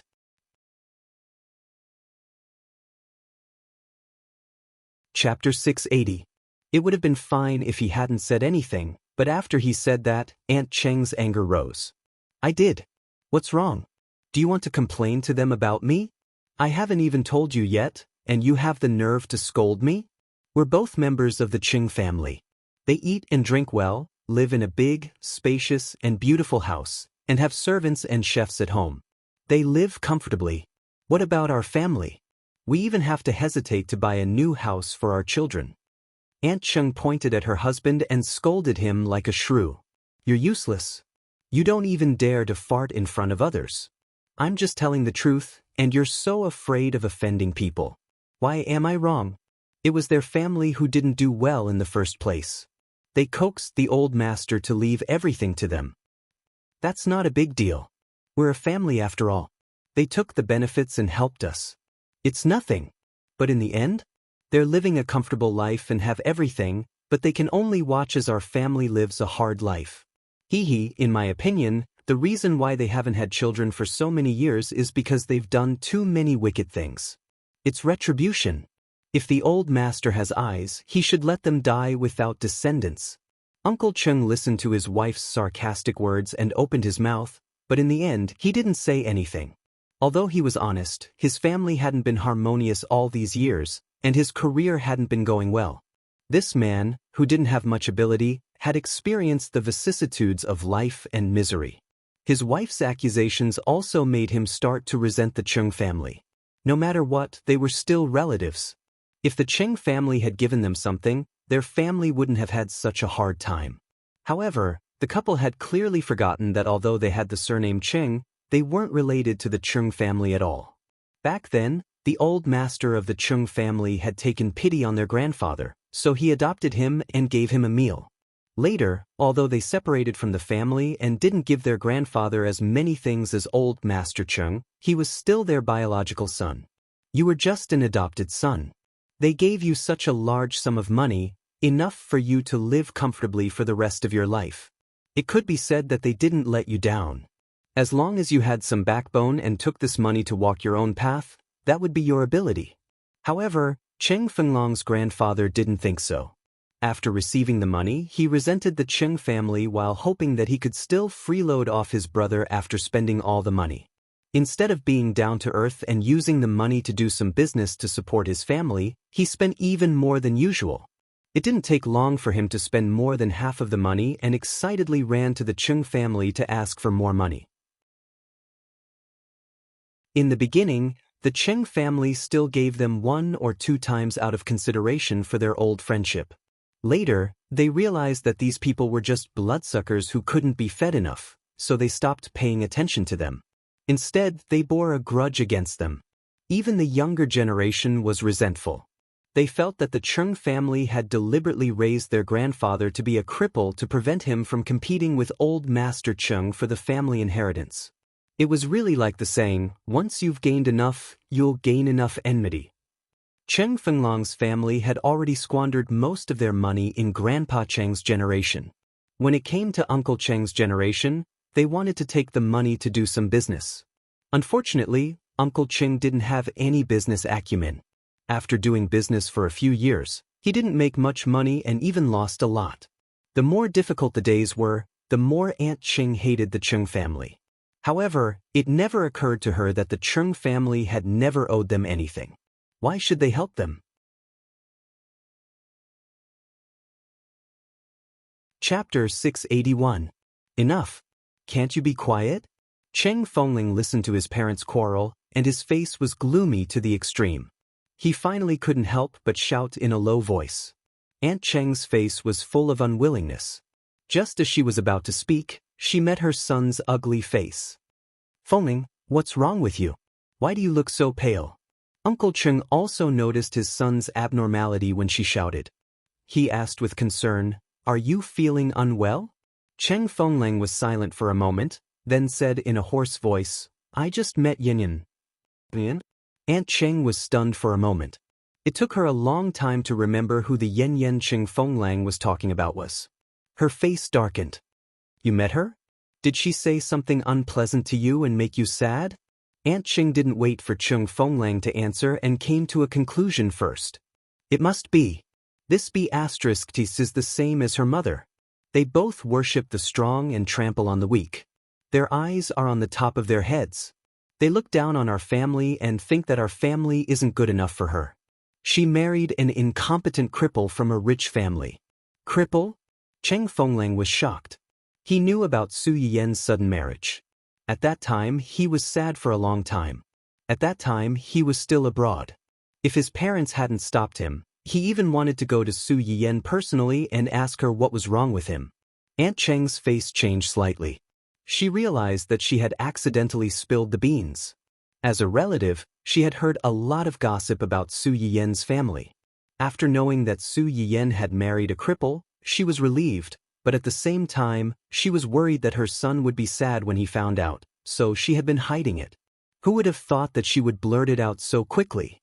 However, since it was out, Aunt Cheng didn't hide it anymore. "Isn't he a cripple? It's said that he's in a wheelchair. His legs are disabled and he can't even stand up." "His legs are disabled." Cheng Fenglong's eyes narrowed. "But the man just now is not a cripple." "Not a cripple? How is that possible? I asked around at that time. He's a cripple in a wheelchair. It's said that his legs have been broken for more than 10 years. There's no doubt about it." Then Aunt Cheng rolled her eyes and thought that she understood. That man is definitely not her husband. He's someone she's having an affair with. How is this possible? Why not? That B***ts must have been unwilling to marry a cripple. Let's not talk about anything else. That man's legs are crippled, and he won't be able to have sex with her. Isn't it just a matter of time? If you don't want to, then why did you marry him? Cheng Fengling still couldn't accept that the woman he liked would rather marry a cripple who couldn't even walk by himself than choose him. Aunt Cheng rolled her eyes at her son and said in exasperation, "Of course it's for money." "For the money?" For a young lady to marry a cripple, other than for his family's money, what else could it be? Didn't I just say that? The man she married was probably very rich, at least richer than that B***tch's family. If the two of them get married, it might be. Yes, it's a business marriage. After getting married, they'll go their separate ways. Cheng Fenglong's eyes were slightly red. He still didn't want to believe that the woman he liked was such a person. Aunt Cheng was still nagging about Su Yiyen, but Cheng Fengling couldn't listen to a single word. After a few minutes, he muttered, "She's pregnant."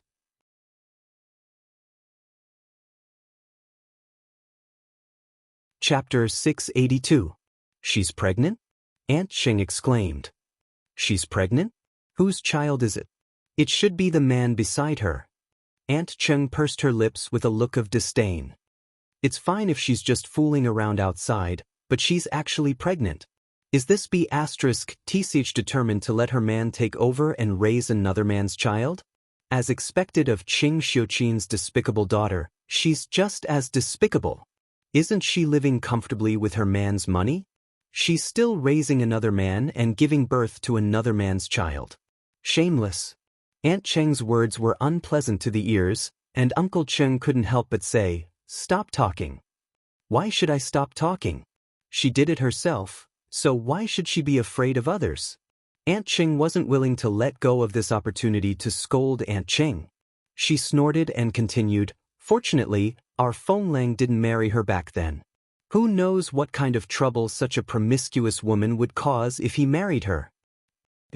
Uncle Cheng and his wife quarreled for a while. Cheng Feng listened on the side and didn't say anything else. However, from his tightly clenched fists and the veins on the back of his hands, one could still see that his heart was not calm at this moment.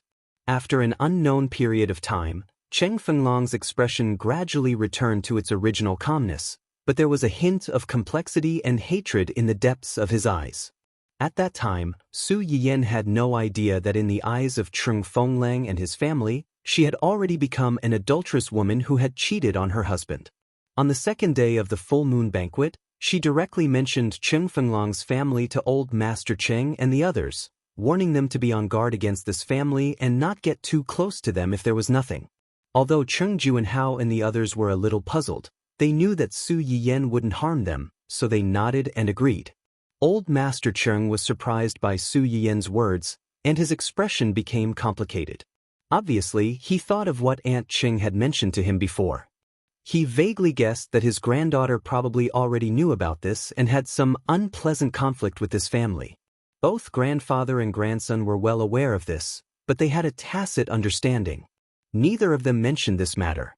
After the full moon ceremony, Su Yiyan and Chung Su Yiyan stayed at the Chung residence for a few more days. Only when the baby in Su Yiyan's stomach was 3 months old did they set off for a city. In less than 2 months, the businesses under the two men's names did not have any major problems. At Luo Baoging's side, the auditions for the main cast of Red Brave were almost done. Most of the roles had already been confirmed. As Hu Chenhuan expected, Dou Yi's people didn't want to find trouble with Luo Baoging, pressuring him to withdraw from the cast. However, Luo Baoging was a person who could be persuaded by reason but not cowed by force. The more Hai Yi tried to make trouble for him, the more he wanted to film this drama well and slap them in the face. Secondly, Hu Chenhuan had predicted this would happen and had sent people to protect the couple. Hai Yi had been rebuffed several times, so they slowly calmed down. In addition to Luo Baoging's matter, there was also an interesting matter. It was the only modern IP among the 3 IPs that Su Yiyan had her eyes on. At that time, Zhu Ying took the lead and extended an olive branch to Dong Cheng, wanting to invest in exchange for 2 roles in this drama, a male lead and a second female lead.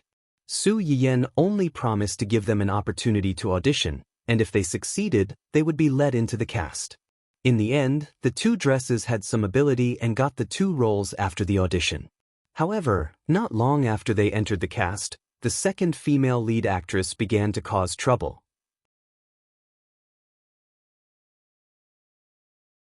Chapter 683. She wants to add scenes? She even brought her own screenwriter into the crew? When Su Yiyan heard about this, she almost laughed out of anger. Does she think the crew is her home? Everyone in the crew has to revolve around her, right? Tell her to behave herself, or she'll get lost. She's not part of our company to begin with. Dong Cheng has no obligation to spoil her.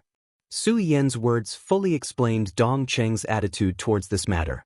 However, how could someone who could do such a strange thing as bringing in her own screenwriter be well behaved? The second daughter, who had caused trouble as soon as she entered the crew, was asked to leave the crew and sent back to Zhu Ying. It would have been fine if this matter had ended there, but a certain someone was not someone who could settle things peacefully. As soon as she returned to the company, she started causing trouble. She claimed that on the first day of entering the crew, she was bullied by the cast and staff because she was not an artiste of Dong Cheng. She was forced to leave the crew and led the fans to tear Dong Cheng apart. Dong Cheng had originally considered that Zhu Ying still had a male artiste in the crew, and that he was more well-behaved. It was not good for them to fall out with Zhu Ying and make things too ugly, so they did not pursue the strange thing that this female artiste had done. In the end, someone took their tolerance for weakness. Dongcheng City didn't give Ju Ying any face. They immediately announced the whole story and asked for compensation. That's right, compensation. When Ju Ying had taken the initiative to express goodwill, Su Yiyen had deliberately been on guard against the two actors who had been stuffed into the crew. It was not uncommon for the entertainment industry to bring money into the crew to change the script and forcefully add the supporting roles to be similar to the lead roles. Therefore, she made it clear that all the artistes in the cast had to sign a guarantee to ensure that they would not cause any trouble in the cast. Now that this female artiste had caused such a scene, the compensation was secondary. She had only been in the crew for 2 or 3 days, so the crew had not delayed her for long. The main reason was that the crew had to find someone else to take the loss, but this was not a big deal to Ju Ying. However, after she caused such a scene, everyone knew that she was acting like a big shot. She even brought her own screenwriter into the crew to add scenes. Over the years, those die-hard fans of the Bright White Moon IP had been changed beyond recognition because of the extra scenes in the supporting roles.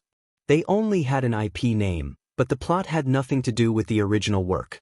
All of a sudden, they vented their anger on her and scolded her.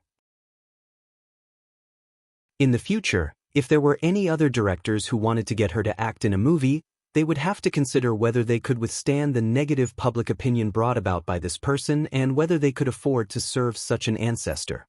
On the contrary, Dongcheng's tough attitude had also attracted a wave of fans, which made the fans of the books and comics who were originally worried that their own IP would be magically altered temporarily calm down. It also made the low-key crew feel a wave of presence and warm up in advance. She's saved us a lot of publicity fees by making such a scene. In addition to the other compensation for the losses, it's not a loss. When Xia Junxing heard Su Yiyen's words, his first reaction was to think that she might have already predicted that someone would make such a scene. Not only did she punish her as an example to others, but she also stepped on her and made a strong impression on the crew. After thinking about it carefully, he felt that it was not impossible. Agreeing to Ju Ying's request was considered giving Ju Ying face. At that time, signing the contract was also a guarantee for both of them. It would be best if these two artistes knew their place. Everyone could film a good drama peacefully, and it would be a win-win situation for both parties. Once they caused trouble, it would be a waste not to take the heat that came knocking on their door.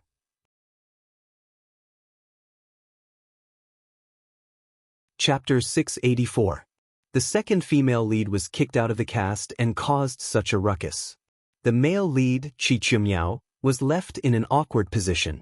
He originally thought that after the female artist caused such a ruckus, Dongcheng would take their anger out on him and he might not be able to keep his position as the male lead. At the very least, he would be implicated and isolated in the cast. It was also possible that they would try to trip him up. However, after he stayed in the cast for half a month, nothing happened. Everyone's attitude towards him did not change. They did not make things difficult for him, nor did they take revenge on him. In the end, Chi Chumiao was really curious, so he secretly asked a small actor in the cast who had a good relationship with him. After hearing his words, the young actor looked at him in surprise and then laughed. "So this is what you've been thinking about for the past half a month. Fortunately, everything was normal when you were acting. Otherwise, Director Zhuang would have already come to you for counseling." Chi Chumiao looked embarrassed. After laughing, the small actor pretended to be angry and said, "In your eyes, are we such narrow-minded people?" As soon as that weirdo was kicked out of the cast, the company gave a notice. "That woman is that woman, you are you, what she does has nothing to do with you. It's already bad enough that you have a colleague who is dragging you down. We don't want to add insult to injury." The small actor paused and smiled faintly. "Actually, even if the company didn't say anything, we wouldn't do anything to you. After all, anyone with eyes can see that you are different from that woman.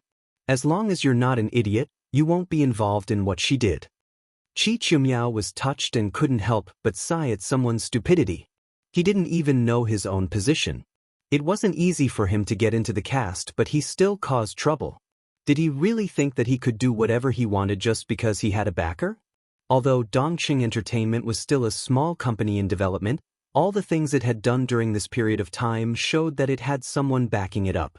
If anyone dared to mess with Dongqing Entertainment or its artists, Dongqing Entertainment would kill them. Signing that agreement before entering the production team meant that the other party had seen through your thoughts and had already come up with a plan to deal with it. You, on the other hand, didn't care about anything. Did you really think that everyone had to give in to you? If they didn't fix you, who would they fix? Also, I heard that because of that woman, your agency even gave us an additional investment as an apology. Haven't you noticed that our food has become much more sumptuous recently? At least, it's no longer those tasteless nutrient solutions. Which production crew do you think would be so generous? The young actor even patted Chi Chumiao's shoulder in a serious manner and said in an old-fashioned manner, "If we really want to talk about this, it's all thanks to you. If you weren't still in our crew, how could such a good thing happen? Everyone can't wait to be nice to you. Why would they bother you for no reason?" Chi Chumiao. The director was right, but after hearing what you said, I suddenly wasn't so touched anymore. When Su Yiyan and Huo Chenhuan returned, no one was happier than Uncle Zhang. She had been in the family Hua for decades, so her concern for the future of the family was no less than that of Huo Chenhuan. As a result, Su Yiyan had to face the concern and nagging of two people as soon as he returned. "Young madam is back? I heard that because of your pregnancy, young madam didn't have much of an appetite recently. Is she better now? Is there anything you want to eat? I'll ask the kitchen to make it in a moment."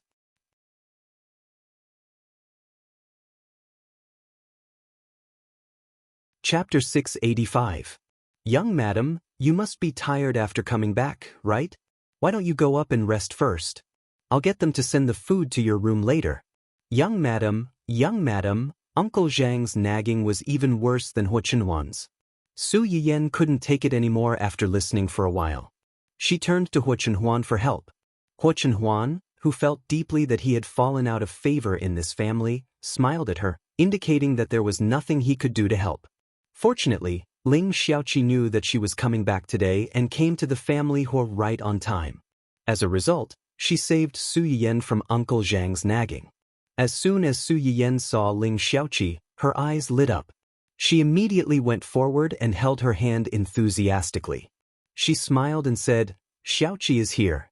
Uncle Zhang, get the kitchen to prepare some snacks. Xiaoqi likes to eat sweet things." Now that the guest was here, Uncle Zhang naturally had to help greet the guest.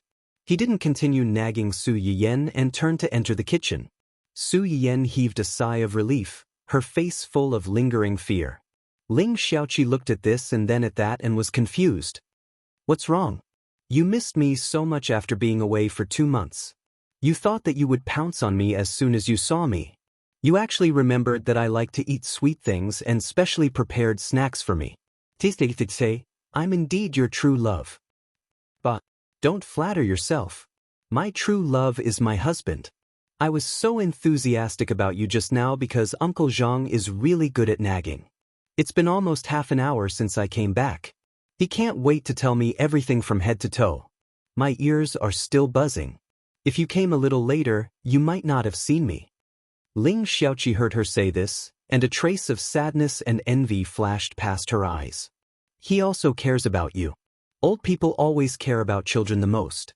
You weren't at home for the first 3 months, so he probably missed you. It wasn't easy for him to wait for you to come back, so how could he not seize the opportunity to miss you?" Su Yiyan sighed. If she didn't know this, she would have run away as soon as Uncle Zhang opened his mouth. Why would she stand there and listen to him talk for so long? "By the way, where's Dun Dun?" Ling Xiaoqi glanced around with a puzzled expression. Usually, when the little guy saw her bringing a hua hua over, it would stick to her without asking. Today, it was strange. She had been here for a long time, but she still hadn't seen it. Playing in the back garden. When she had just gotten pregnant, Chen Huan had said that it was not good for pregnant women to carry dogs.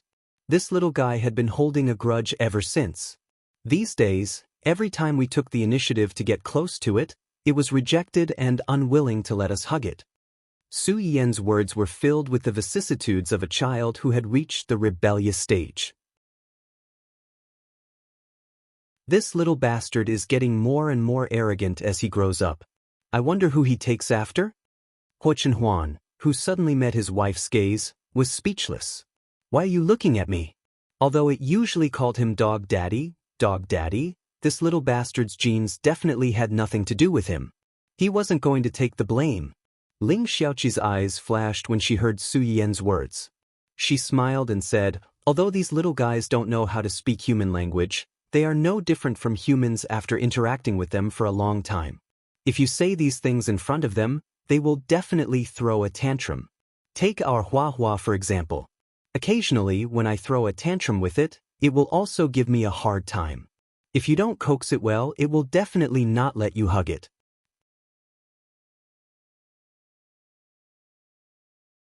Chapter 686. Ling Xiaoqi changed the topic. Let Hua Hua play with it for a while. With Hua Hua around, it might cool down. Su Yiyan couldn't help but look at Ling Xiaoqi in shock. She looked as if she had seen a ghost. "What's with that expression?" "It's an expression I've seen in my life." Su Yiyan sighed and said sadly, "I don't know who was the one who guarded against our dun-dun like it was a thief. She didn't allow it to come within 1 meter of your Hua Hua. How long has it been since then? You actually took the initiative to let Hua Hua play with our dun-dun. What's wrong? After 2 months of separation, you, the mother-in-law, have finally thought things through and decided to let this pair of lovebirds be together?" Ling Xiaoqi listened to her teasing and her veins throbbed. She gritted her teeth and shouted, "Su! Okay, it's okay, I won't tease you anymore." For the sake of her baby's lifelong happiness, Su Yan stopped while she was ahead. "Chenhuan, bring Hua Hua over. That little cub might let you carry it when it sees Hua Hua." Hua Chenhuan thought to herself, "I don't want to carry that little bastard." In the 2 months it stayed with the Chung family, the little guy didn't grow anything except a body full of fat. Its little paws were now full of holes. Moreover, old Master Cheng would take it out for a walk whenever he felt like it. It would definitely be as heavy as a solid wooden club. However, since his wife had spoken, Hua Chenhuan didn't refuse. She held Hua's hand and walked to the back garden. After Hua Chenhuan left, Ling Xiaoqi relaxed a lot. She moved closer to Su Yiyan and teased, "Aren't you guys too efficient? Didn't your husband officially consummate his marriage after his legs healed? How old is the baby now?" "It's been 3 months. 3 months." Ling Xiaoqi roughly calculated the time and said, "So not long after your husband's leg recovered he?" Tisk. Ling Xiaoqi didn't say anything explicit, but her teasing eyes were far more embarrassing than any words. Su Yan's face was slightly red, but she still raised her chin and said, "Jealous? Yes. I'm envious. I'm envious." Su Yiyan rolled her eyes. "Forget it, let's not talk about me. How have you been? Is there any problem with work? Did anyone in the company make things difficult for you?" "Work is going well. The people in the company are very nice to me. No one is making things difficult for me." When Ling Xiaoqi first joined the company, she was also worried that the people in the company, especially her boss, would have a problem with her if he knew that she was a person who came in through connections. He would work with other employees to make things difficult for her behind her back. In the beginning, when she went in, her boss wasn't too cold to her, but he wasn't enthusiastic either. Later, after observing her for a period of time and confirming that she really had some ability, his attitude became much better. The colleagues around her also didn't flatter or bully her. They just treated her as an ordinary colleague. Overall, the working atmosphere in the department was very good, and the benefits were good. Ling Xiaoqi looked very relaxed when talking about work and colleagues, but then she thought of something and the smile on her face suddenly disappeared. "What's wrong? Why do you suddenly look so bad?" Ling Xiaoqi opened her mouth, but she seemed to have some concerns and stopped talking. Su Yiyan was keenly aware that something was wrong. She frowned and said, "What happened? Why can't I tell you? There's no one else here. Tell me quickly." Hearing Su Yiyan's urging, Ling Xiaoqi pursed her lips for a while and said in a hoarse voice, "That man came to me."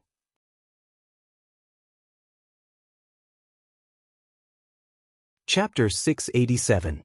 That man? Which man? Su Yiyan was a little confused. Her first reaction was that when did Ling Xiaoqi have a boyfriend? Why didn't she tell her? But on second thought, since Ling Xiaoqi said so, she must know about this man. Could it be, you mean your blood-related father? When Ling Xiaoqi heard the word, father, her little face turned pale, and she nodded reluctantly. Su Yiyen's face darkened. She had tried so hard to prevent it, but Ling Xiaoqi's scumbag father still came looking for her. Why is he looking for you? Does he want to acknowledge you? Su Yiyen suppressed the anger in her heart, took a deep breath, and said, then what do you think? Do you want to acknowledge him? Ling Xiaoqi was silent for a moment, but she still shook her head firmly. I don't want to acknowledge him. Su Yiyen breathed a sigh of relief. Since you don't want to acknowledge him, then don't acknowledge him. If he really wanted to look for you, he wouldn't have waited until you've grown up to find you. After all, he was Ling Xiaoqi's biological father. Ling Xiaoqi was qualified to judge his scumbag behavior, but as her friend, she couldn't say too much directly. She only deliberated and said, no matter what, don't give in first. I'll ask someone to investigate his background and the real purpose of his sudden visit to you. If you don't know anything, you'll be too passive if you face him alone. Ling Xiaoqi's heart warmed. Before this, she was actually very hesitant to tell Su Yiyen about this matter. After all, this was also a bad debt of their family. Ling Xiaoqi always felt a little guilty and uneasy about involving people indiscriminately. But after hesitating for a few days, she really had no choice. Her mother had passed away, and the only people she was close to now, other than Huahua, was Su Yiyen. Although I don't know his background, he looks very rich and has some power. I'm afraid he's not easy to deal with. Su Yiyen was startled and quickly realized that Ling Xiaoqi was worried that he would get into trouble if he interfered in her affairs. How rich? Is he as rich as my man? Ling Xiaoqi. How would I know how rich your man is? No, at this time, can you stop flaunting your wealth indiscriminately? Su Yiyen's words instantly dissipated the tense and serious atmosphere. Su Yiyen could roughly guess Ling Xiaoqi's concerns. He held her hand tightly and said, don't worry about those things. At the very least, there's still my father and my uncles. My family is your family. As long as you don't want to, no one can force you to do something you don't want to do, and no one can bully you. Su Yiyen's eyes turned cold when he thought of Ling Xiaoqi's ending in his previous life. No matter what, he couldn't let her go back to that cannibalistic family. Yin. Ling Xiaoqi's eyes reddened. She was touched and her heart calmed down. All right. Don't agree to the marriage between your Huahua and my Dun just because you're touched. This way we'll be in-laws, and I'll have more power to interfere in your affairs. Go to hell. Ling Xiaoqi held back the tears that were about to fall out of her eyes. She glared at Su Yiyen angrily. Why didn't I realize you were so indecent before?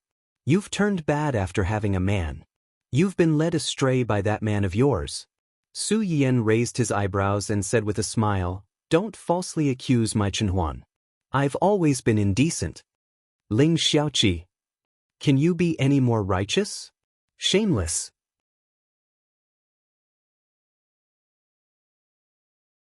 Chapter 688. After being interrupted by Su Yiyen, Ling Xiaoqi's mood was finally less depressed. Su Yiyen was also able to ask the question in her heart. Do you know how he found you? She had tried her best to avoid the key point of Ling Xiaoqi being found, but she still couldn't escape. Speaking of this, Ling Xiaoqi couldn't help but frown. I'm not too sure. About a week ago, he suddenly appeared with people and said that he was my biological father. I didn't believe it at first and thought that he was a liar. Then he took out a paternity test. Then did he tell you about his family situation and why he abandoned your mother and you? Yes, he said that he only found out about my existence recently. He also said that things were complicated back then and that my mother misunderstood him. He didn't have any feelings for his fiancée and it was just a business marriage. At that time, he had already made up his mind to break off the engagement with her and marry my mother. He didn't expect my mother to find out about it first and run away without saying a word. Do you believe it? Ling Xiaoqi rolled her eyes. I don't believe it. Su Yiyen narrowed her eyes and chuckled. Why don't you ask him why he didn't look for your mother immediately after she ran away? Is his current wife the same fiancée he had back then? Ling Xiaoqi was stunned and then smiled bitterly. That's not important. Even if what he said was true, it was impossible to make up for the hurt she and her mother had suffered all these years. And if what he said was false, it meant that her mother was right to leave back then. Such a person wasn't worthy of her love, let alone her recognition. From the beginning, she didn't intend to have anything to do with him. Su Yiyan didn't think so. She knew very well that Ling Xiaoqi wasn't a ruthless person. The reason why she insisted on not recognizing that man was because of her mother's life. After a long time, she might be soft-hearted. And once she was soft-hearted, who knew what would happen? One must know that the entire family was not a benevolent bunch. The best way was to let Ling Xiaoqi see the true colors of this family as soon as possible and completely give up on them. The two of them chatted for a while. Ling Xiaoqi could tell that Su Yiyan was still a little tired because she had just returned and was pregnant. After a few more words, she thoughtfully got up and prepared to leave. Ling Xiaoqi followed Su Yiyan to the back garden to look for Hua, but she saw a shameful scene. Caught off guard, the two of them froze for a few seconds at the same time. Then, a scream suddenly rang through the family Hua mansion. Su Yiyan squatted in front of Dun Dun and reached out to poke its head that had been beaten up. She thought about how a certain someone had been so angry that he ran away with Hua. She couldn't help but chuckle. Then, she poked Dun Dun's little head and said with a smile, "You deserve it." Although he could understand that absence makes the heart grow fonder, he still dared to act like this when the owner was still outside. This time, his puppy would really have to choose between Dandan and Hua. Dun Dun whined, expressing its grievance. It had been separated from its wife for more than 2 months. Now that they finally met, what was wrong with being affectionate? Sob, sob, sob. His mother-in-law always broke up the two of them. It was really wronged, really miserable. Su Yiyan squatted beside Dun Dun and scolded it a little. Seeing that it was in low spirits and didn't respond, she didn't laugh at it anymore. She instructed Yuan, who was guarding at the side, to keep an eye on it and left.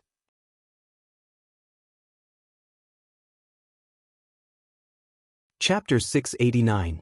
As soon as Su Yiyan returned to the front yard, she saw Hua Chenhuan walking out of the small kitchen with a bowl of hot porridge in her hand. This porridge was naturally prepared for Su Yiyan. Hua Chenhuan stepped forward, pulled Su Yiyan's hand, and brought her to the dining table. "Are you hungry? Have some porridge." Su Yiyan was indeed a little hungry, so she didn't refuse and took the bowl of porridge to drink. When she was almost done, she asked curiously, "Where did you go just now?" "Those 2 dogs are in the garden. Cough, cough, they are making trouble." "You didn't see Xiaoqi's expression when she left just now, ha." "I know."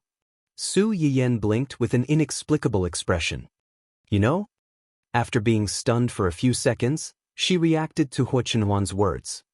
"You mean, you know that Dun Dun and Xiaoqi?" Hua Chenhuan smiled and didn't comment. "Then why didn't you separate them?" Since this guy knew, maybe he hadn't left when they were doing things, and he could have separated them completely. "If it were me, I wouldn't want to be disturbed at this time." Su Yiyan was stunned, and then her little face blushed. She glared at Hua Chenhuan with shame and indignation. "Besides, it's normal for them to be like this.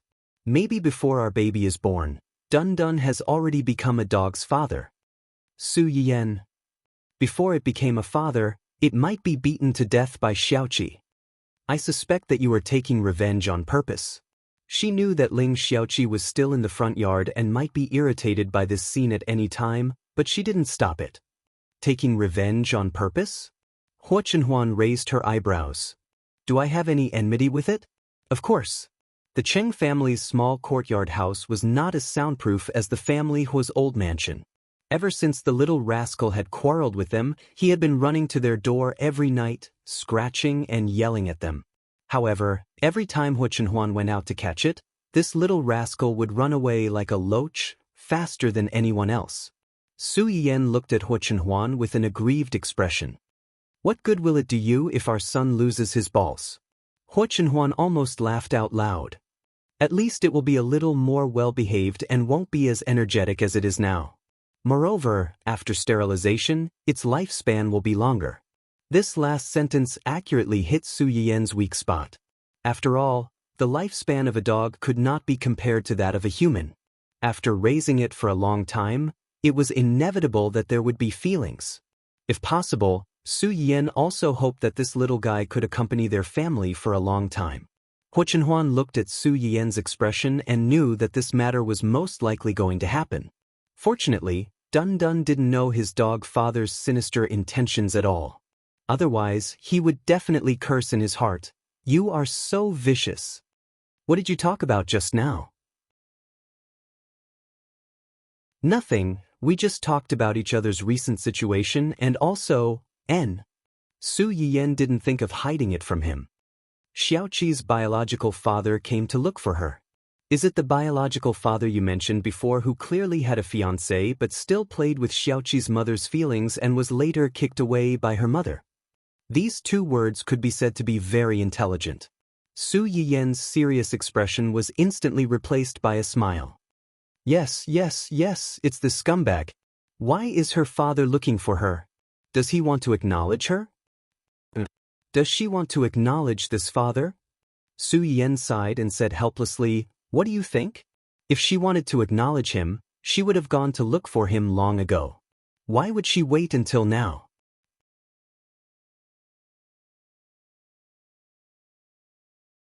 Chapter 690.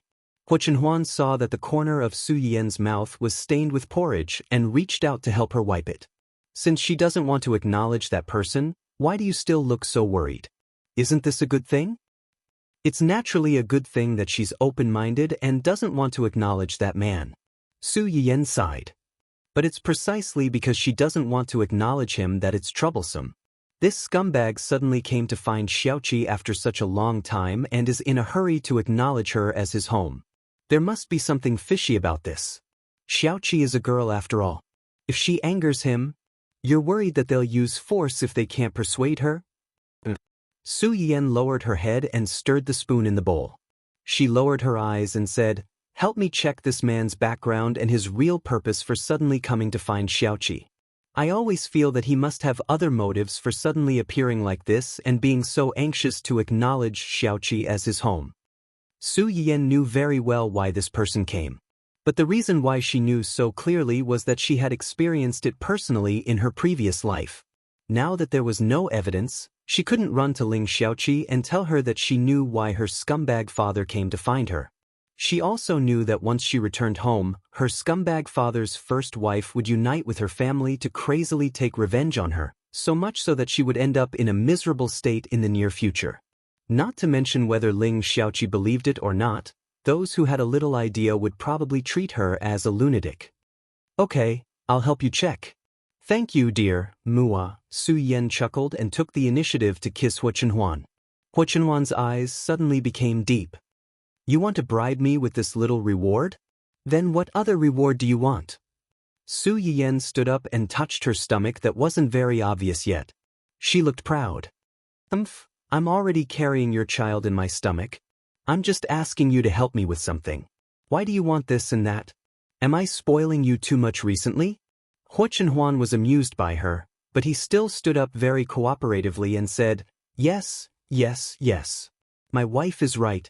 You're the most important person in our family now. If there's anything you want me to do, I'll do it. I definitely won't have any objections, and I definitely won't ask for anything in return." Although she said that, Huo Chenhuan still leaned over and kissed her again before saying in a low voice, "I'm going to check it out. Wait for my news." It had to be said that Huo Chenhuan's actions were quite fast. Or it could be said that the things that had happened in the Qin family recently were not a secret to begin with. It only took a little investigation for her to find out. Ling Xiaoqi's biological father was Qin Fangde, the current head of the Qin family in City F. The Qin family's internal affairs were quite complicated, and there were all kinds of complicated relationships. Qin Fangde's position as the head of the Qin family was actually not very stable. Back then, his father, who was the previous head of the Qin family, had raised his son completely by raising poisonous insects. Qin Fangde had 2 older brothers and 1 younger brother. None of them were easy to deal with. At that time, Qin Fangde's position in the family was actually very awkward. In addition, his ability was not outstanding compared to the other brothers. Instead, he became the most neglected and was regarded as the most useless one. No one would have thought that his 3 brothers would fight to the death for the family property. In the end, one of them was disabled and the other 2 died. In the end, it was him, the most inconspicuous one, who took advantage of the situation. However, his brothers were almost no longer a threat, leaving him a bunch of nephews who were covetously eyeing his position as the head of the family, ready to bite off a piece of meat from him at any time.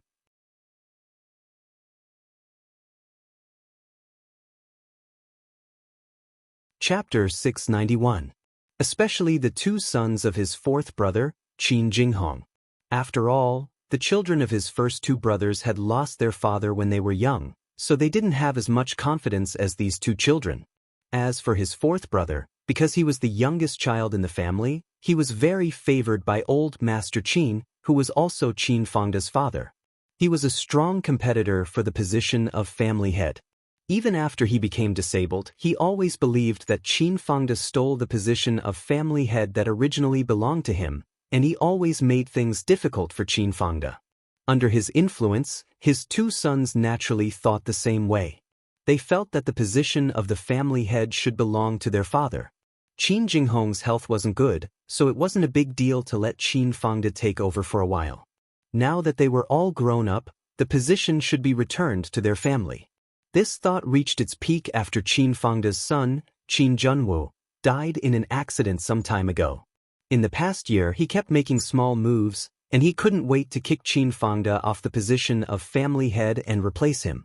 So, the reason why he came to find me is because his only son died, and he wants me to go back and help him inherit the family business?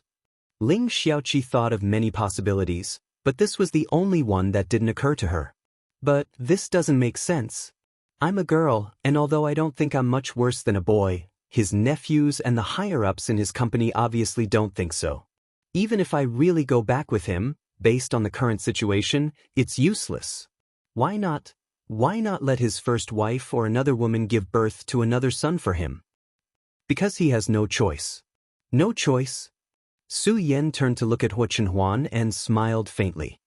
The only heir died, and the old people in the family who originally supported him saw that the situation wasn't right, so they quickly sought refuge with other people.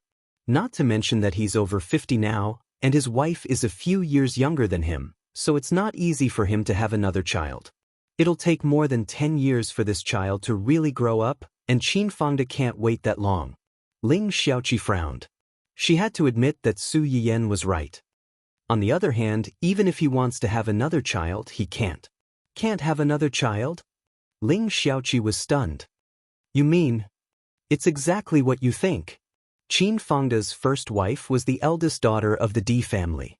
The D family was also a prestigious family in City F and was even more prominent than the Qin family at that time. However, Miss D's position in the D family was somewhat awkward. She was the eldest daughter of the D family's family head, but her mother had passed away early and her father had found her a stepmother. This stepmother later gave birth to a boy and a girl. With a younger brother and sister, as the daughter of the first wife, she was naturally not well liked. It was worth mentioning that Miss D had her eyes on Qin Jinghong at that time and even had a relationship with him. Later, when the Qin brothers died and one was crippled, she immediately abandoned Qin Jinghong and threw herself into Qin Fangde's arms. At that time, Qin Fangde's status was not very stable, so the marriage was inevitable. Although Miss D's status in the D family was somewhat awkward, such a person was easier to control. At that time, Qin Fangde was also very optimistic. He wanted to marry a woman who could help him, provide for her at home, and maintain the harmony between husband and wife. Outside, he could do whatever he wanted. However, he had never expected that Miss D was also a ruthless person. She had known about the existence of Ling Xiaoqi's mother long ago and saw Qin Fangde's character clearly.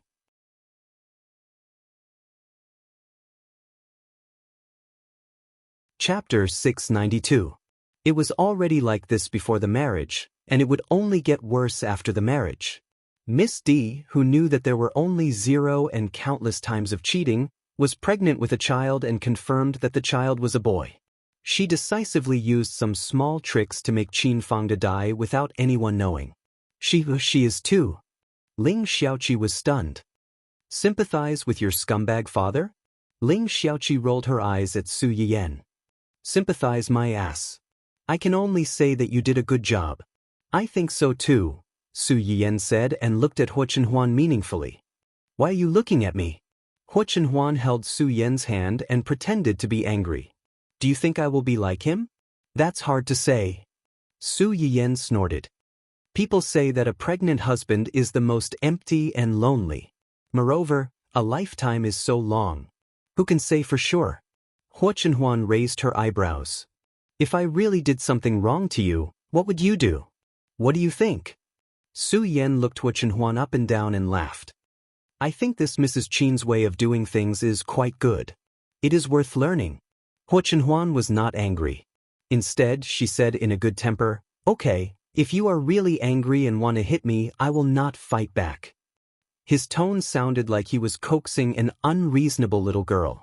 Su Yayan blushed, and her eyes wandered as she said, What a sweet talker.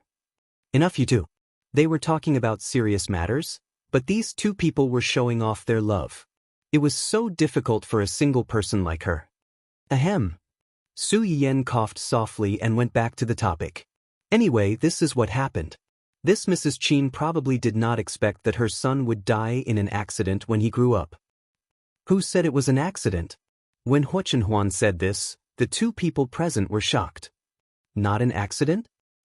Although we haven't found out who did it, it's very likely that it wasn't an accident. The place where Qin Junwu got into the accident was too desolate, and it was late at night. The final conclusion given by the police was that Qin Junwu was drunk and crashed into the guardrail by the side of the mountain path. He fell into the mountain stream and died on the spot. But according to their investigation, Qin Junwu did attend a class gathering that night and got drunk. After that, he rejected his classmate's suggestion to drive him home or find a designated driver and drove to the mountain alone. Although he could still return to his home by taking a detour from the mountain, if he chose this path, he would have to take at least half of the detour. In the middle of the night, he even drank wine and didn't want to go home. Instead, he went for a ride in the mountains. If this young master of the Qin family wasn't so stupid, there must be something that was overlooked. Combined with the mess in the Qin family, Huo Chenhuan couldn't help but think more. When Su Yiyan heard this, the wrinkles between his eyebrows deepened. He originally thought that the first wife of the Qin family was difficult enough to deal with. If this family was stewed in a pot of mess, wouldn't Ling Xiaoqi be eaten alive? After Huo Chenhuan finished speaking, he suddenly turned to look at Ling Xiaoqi and said with a cold expression, The Qin family does have some foundation. Now that you are Qin Fangde's only bloodline, he has nowhere to retreat. If he really wants to bring you home, he will definitely support you with all his might. Do you really not plan to acknowledge him? As long as you acknowledge him, you will be able to obtain the glory, splendor, wealth, and power that you would never be able to obtain in your entire life. Your destiny will change completely, and the things that you once dreamed of will be within your reach. Are you really not tempted at all?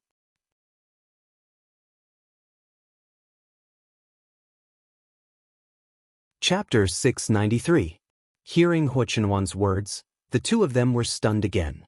Su Yiyan was the first to react and shouted disapprovingly, Chenhuan. Huo Chenhuan held his hand tightly, but did not give in at all. His eyes were still fixed on Ling Xiaoqi, and no one could tell whether he was happy or angry. After a short moment of surprise, Ling Xiaoqi gradually calmed down. Yes, you're right. As long as I acknowledge him, I can easily obtain everything that ordinary people can only dream of. Wealth, family background, status, everything that I could ever dream of. But so what? These things are really tempting, but they are also troublesome. The most important thing is that they don't belong to me. Ling Xiaoqi looked up at Su Yiyan and his wife as she spoke. She smiled slightly and said, You just said that the Qin family is very messy. It is so messy that I, an honest person who is used to a dutiful life, can't imagine it. This is undoubtedly dangerous for me, not to mention that my mother's life is at stake. Ling Xiaoqi seemed to feel a little cold when she said this. She subconsciously reached out and hugged herself. If you guessed right, the young master of the Qin family didn't die in an accident.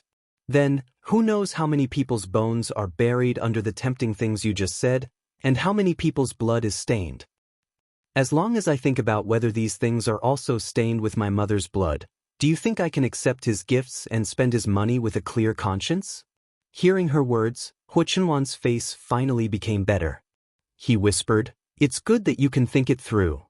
Hu Chenhuan did not object to Su Yiyan helping Ling Xiaoqi, but before that, Ling Xiaoqi had to give them a clear attitude. He did not want his wife to care about others' safety during her pregnancy and try her best to seek a chance of survival for others. In the end, she was in a difficult position and was resented by others. Since you have made a decision, you should be mentally prepared. You can be said to be Qin Fangda's only life-saving straw now. He won't let you go easily. Moreover, you have to know that Qin Fangda came looking for you to bring you home and make you a tool for his new round of family struggles. We can't keep this a secret. It won't be long before Mrs. Qin and his nephews hear about it. At that time, even if you don't agree to go back with him, they won't let you off easily. Ling Xiaoqi's expression changed slightly, and Su Yan's heart skipped a beat. Even Qin Fangda's brothers, who grew up together, could fight to the death, dying or being injured. Not to mention Ling Xiaoqi, who had led a wandering life since childhood and had no feelings for them, but was a stranger who could threaten their interests. If what Hu Chenhuan said was true, in the end, Ling Xiaoqi would be attacked from both sides and be in a dilemma. After Hu Chenhuan's reminder, Su Yiyan thought of another aspect. Maybe Qin Fangda knows this, so he swaggers over to find you. When Ling Xiaoqi heard her say this, her face became even uglier. No matter what, I won't acknowledge him, let alone go back to the Qin family with him. Su Yiyan turned to look at Hu Chenhuan questioningly. Hu Chenhuan understood. I'm afraid Qin Fangda will often look for you recently. It's not safe for a girl like you to be alone. I'll send someone to protect you secretly and won't affect your daily life and work. Ling Xiaoqi knew that Hu Chenhuan was helping her for Su Yiyan's sake. They were not friends, so she said gratefully, "Thank you."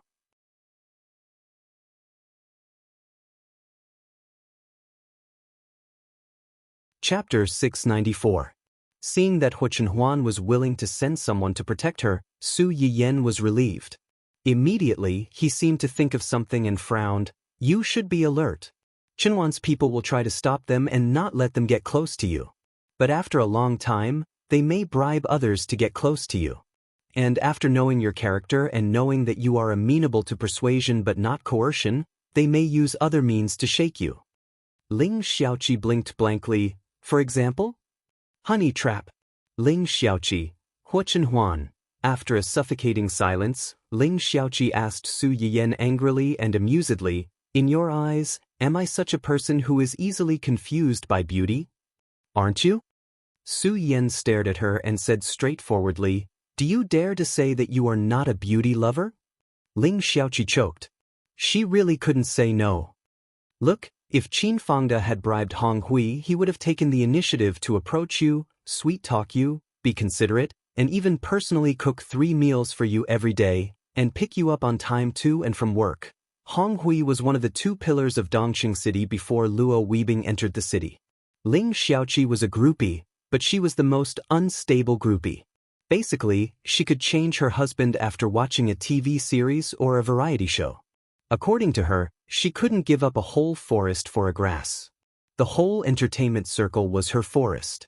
As long as she wanted, she could call him her husband everywhere, limited to her mouth.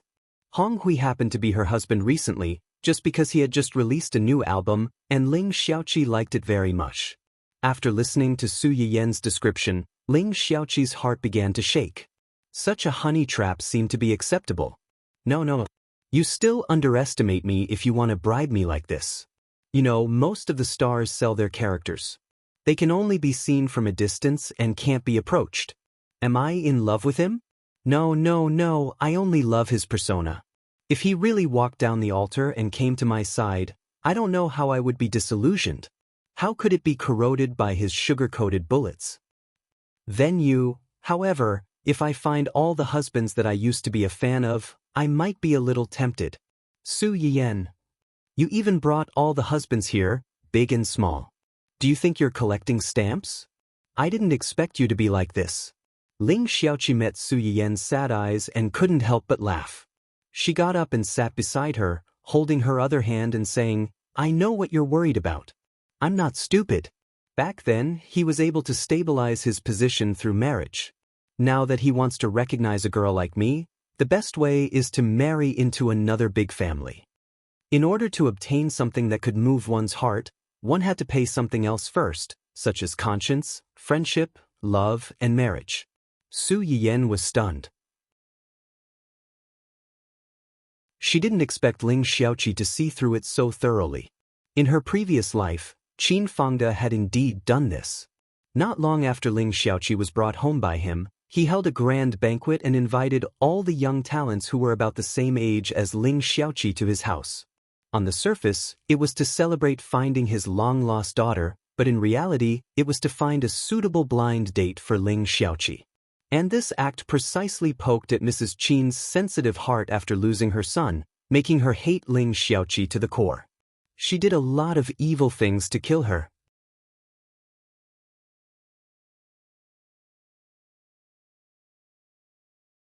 Chapter 695. It could be said that although Mrs. Qin was the one who killed Ling Xiaoqi in her past life, Qin Fangde was the one who pushed her all the way to hell. Both husband and wife were equally detestable. Compared to Mrs. Qin, Qin Fangde was even more disgusting. Su Yiyan opened her mouth and was about to say something to comfort Ling Xiaoqi when a hand reached over and pried her hand away from Ling Xiaoqi's. Don't touch me. Su Yiyan, Ling Xiaoqi. A few seconds later, Su Yiyan rolled her eyes helplessly. You're even jealous of a girl. Hua Chenhuan stared at her seriously as if to say, men and women are the same. As long as it's a human, I'll be jealous. No, even if it wasn't a human, he would still be jealous. Su Yiyan was convinced by his shamelessness. Ling Xiaoqi couldn't help but roll her eyes. Can't you give a single dog a way out? Sob, sob, sob. As expected, once you have a new lover, you don't want the old one anymore. It's so hard on me. The reason why the old one can't compare to the new one is because the new one is too outstanding. You should reflect on yourself and work hard to become better. Who knows, maybe one day I'll change my mind and visit you again. Ling Xiaoqi's mouth twitched. What kind of scumbag quote is that? Why didn't I realize you were such a scumbag before? Su Yiyan chuckled. It's not too late for you to find out now. Ling Xiaoqi rolled her eyes and looked around. Where's your stupid dog? It's in the backyard with Yuan Yuan. Su Yiyan sharply sensed that something was wrong and probed, why are you looking for it? A few days ago, wasn't it still yelling at it, wanting to kill it so badly that it wanted to kill it? Don't tell me you want to. Ha, I want to. Ling Xiaoqi got angry at the mention of it. Unfortunately, it's responsible for my Hua Hua. Take responsibility? That little bastard of yours made our Hua Hua pregnant. Don't you think it should take responsibility? Su Yiyan. When Ling Xiaoqi said this, not only Su Yiyan, but even Hua Chenhuan, who was watching from the side, couldn't help but reveal a dazed expression. Hua Hua is pregnant? Su Yiyan was stunned for a few seconds, then suddenly burst out laughing. Pa, good job, you've learned how to cook rice. You're more promising than your dog father. Hua dog daddy Chenhuan was speechless. He felt the need to let his wife know who was more promising. Ling Xiaoqi's face turned red. A crooked stick will have a crooked shadow. It's because of an owner like you that this dog was raised. I don't care. You and it have to give me an explanation today. What explanation? Ling Xiaoqi said expressionlessly. Her words were enough to make Dundon's balls turn cold. Sterilization. Pfft. Su Yiyan blinked. She couldn't bear to see it. That's too cruel. It's fine if you don't want to do it. When Hua Hua gives birth, you'll have nothing to do with it, whether you give it to her or raise it yourself. Su Yiyen's eyes narrowed. She said without thinking, do it, right now, right now. You can do whatever you want. I have no objections. Although she had expected this, Ling Xiaoqi was still stunned by Su Yiyen's heartlessness. She really was his biological mother. Huo Chenhuan, who had witnessed her son being sold off, was speechless. Although she was happy to see this, she didn't know why she felt a chill down her spine. When the child was born, would he end up like this? It was terrifying to think about it.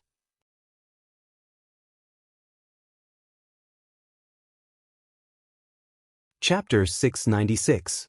Poor Dun Dun still didn't know that it had finally gotten its wish to impregnate its wife, but it was already sold by its master. It was inconvenient for Su Yiyen to be pregnant. Of course, Dun Dun's sterilization was taken by Huo Chenhuan. Before leaving, Su Yiyen also gave some encouragement and comfort in advance to Dun Dun, who didn't know what he was about to experience. Be good for your wife and your future baby, you have to pay a price. If you are a man, a male dog, you have to take the responsibility of protecting your family. This is your responsibility and your obligation. It's just a small operation. Just bear with it. Su Yiyen rubbed her dog's chubby body and couldn't bear it. As long as you bear with it this time, Xiaoqi won't stop you from meeting Hua Hua in the future. Bear with it for a while and you will be calm. Take a step back and you will see the world. Doing this is not completely without benefits, right?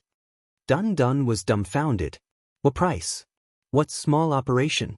What bear with it? What exactly happened? But the little guy understood the sentence, won't stop you from meeting Hua Hua in the future, and barked a few times happily. Huo Chenhuan, who knew what this silly dog was about to face, glanced at her dog's son sympathetically. He was so stupid. Fortunately, he was a dog. Otherwise, he might have to help others count the money after being sold. Su Yiyen reluctantly watched Huo Chenhuan take Dun Dun away.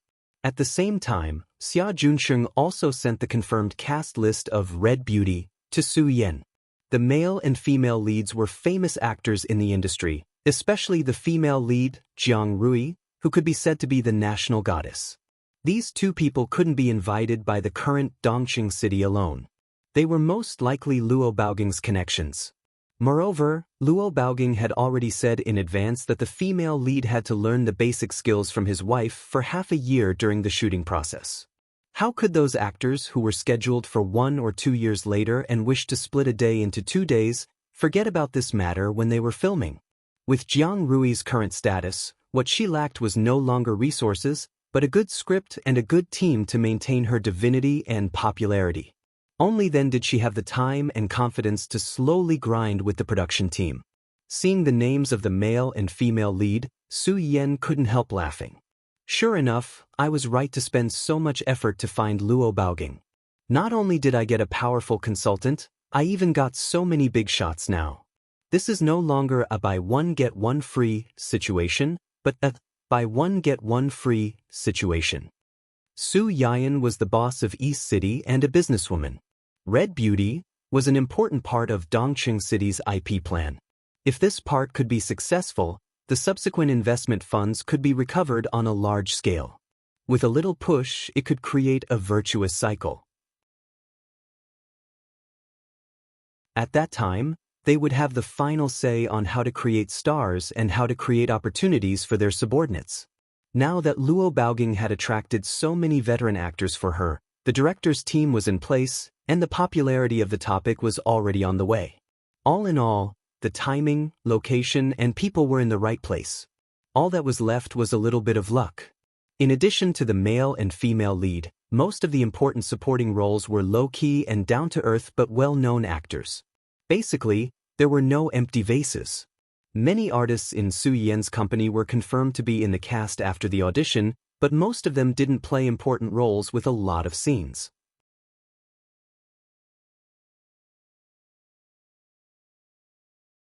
Chapter 697. No one was dissatisfied with this. This show was led by Luo Baoging, and there were so many big shots in the production team. Whether they could afford to offend them or not was one thing. Working with so many big shots and seniors, even if it was just a small supporting role, they could boast about it to their friends for 10 years.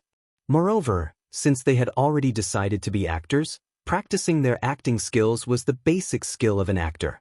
It was easy to enter a small production team and become the main lead or an important supporting role, but it was rare to see a veteran actor perform up close.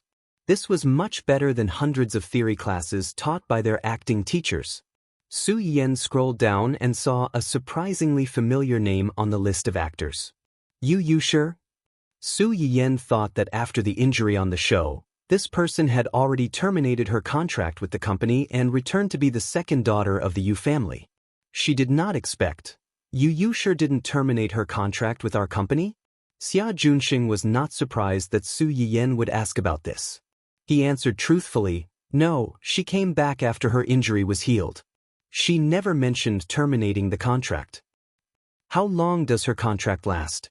She signed a 3-year contract. There's still about a year left. Su Yiyan pondered. She wants to be an actress? Yes, I've talked to her manager. Compared to being an idol, a singer, she seems to be more interested in acting. It was normal for the company's artists to change careers, but logically speaking, it shouldn't be so early. After all, the initial investment to nurture an artist was not small. If they changed their direction rashly, not only would it be a waste of time, but the initial investment would also be wasted. Therefore, Xia Junxing did not agree with it when he heard about it. However, Gu Yan did not say anything because Yu Yushi was the second daughter of the Yu family. He let her be. Alright. Xia Junxing suddenly thought of something else and mentioned, this time, we've temporarily selected 2 songs for the soundtrack in Dancing Red. They'll be sung by Hong Hui and Yun Luoshan for the time being. Yun Luoshan? Su Yiyan felt that this name was familiar. After thinking about it carefully, she finally remembered that this was the pitiful girl who was almost removed from the show by Wen Jingping. Later, because of Yu Yushi, she was able to return to the show? This pitiful little girl was young and shy, but she had some backbone. After Yu Yushi withdrew from the show due to her injury, she rushed into the final group of people with all her might. Furthermore, it was said that she had caused a lot of trouble for Wen Jingping during the recording of the later episodes. Su Yiyan's impression of her was still that of a certain someone who was trembling like a little white rabbit when they first met. Later, when he heard about her heroic deeds in the program, he couldn't help but sigh. When a rabbit is anxious, it will bite. Now that Xia Junxing mentioned this person, Su Yiyan naturally recalled how Yu Yushi had stood up for her. Now, the 2 of them were in the same production team. One of them was an actress, while the other was in charge of singing the songs. She didn't believe that it was a coincidence. Yun Luoshan and Hong Hui, this gap is a bit big. Logically speaking, with Yun Luoshan's current status, she shouldn't be able to sing this song with Hong Hui. But the key is that this song was written by her. She wrote it herself? Yes, she wrote the lyrics and music. Of course, the company's vocal music teacher also helped to modify it, but she still wrote it herself. Only then did Su Yiyan remember that when Yun Luoshan participated in the show, her ranking was lower because her singing and dancing were weaker than the others, but she was very talented in songwriting.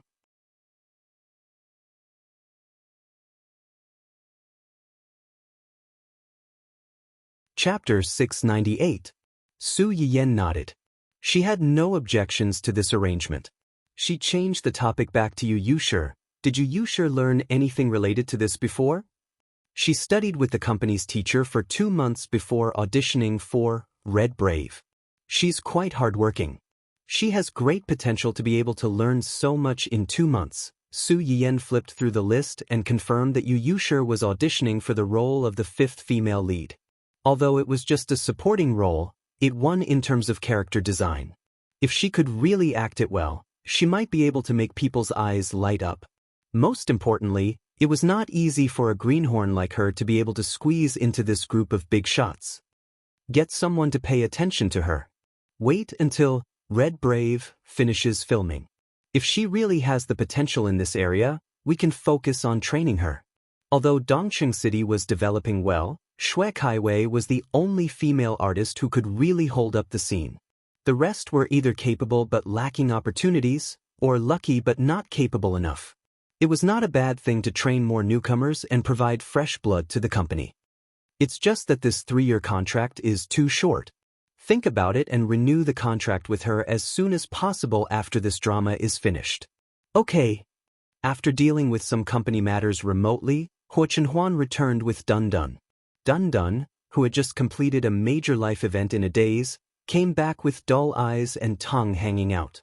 The dog was carried in Huo Chenhuan's arms as if it had lost the whole world. You're back? How was it? Did everything go well? Did it cause a ruckus? Huo Chenhuan lied through his teeth without batting an eyelid. I'm fine. Actually, it did cause a ruckus, and it caused a huge ruckus. Before the little guy went to the operating table, it seemed to have finally realized that it had entered a wolf's den. It ran and jumped up and down, causing needles and dog hair to fly everywhere in the pet hospital. It was not easy to catch it and press it on the operating table for the surgery. The dog's barking was so earth-shattering that it scared the other pets in the hospital and almost caused a large-scale pet riot. Of course, Huo Chenhuan would never tell Su Yiyan about this. This silly dog is very silly, but it was very cooperative the entire time. Dun Dun whined weakly, as if it was complaining that its father was lying. Dun Dun did not cooperate at all. It did not want to do this crazy surgery at all. It was forced to do it. Dun Dun couldn't help but feel sorrowful when he thought of what he had experienced in the hospital. 2 tears rolled down his cheeks miserably. Su Yiyan felt bad seeing it like this.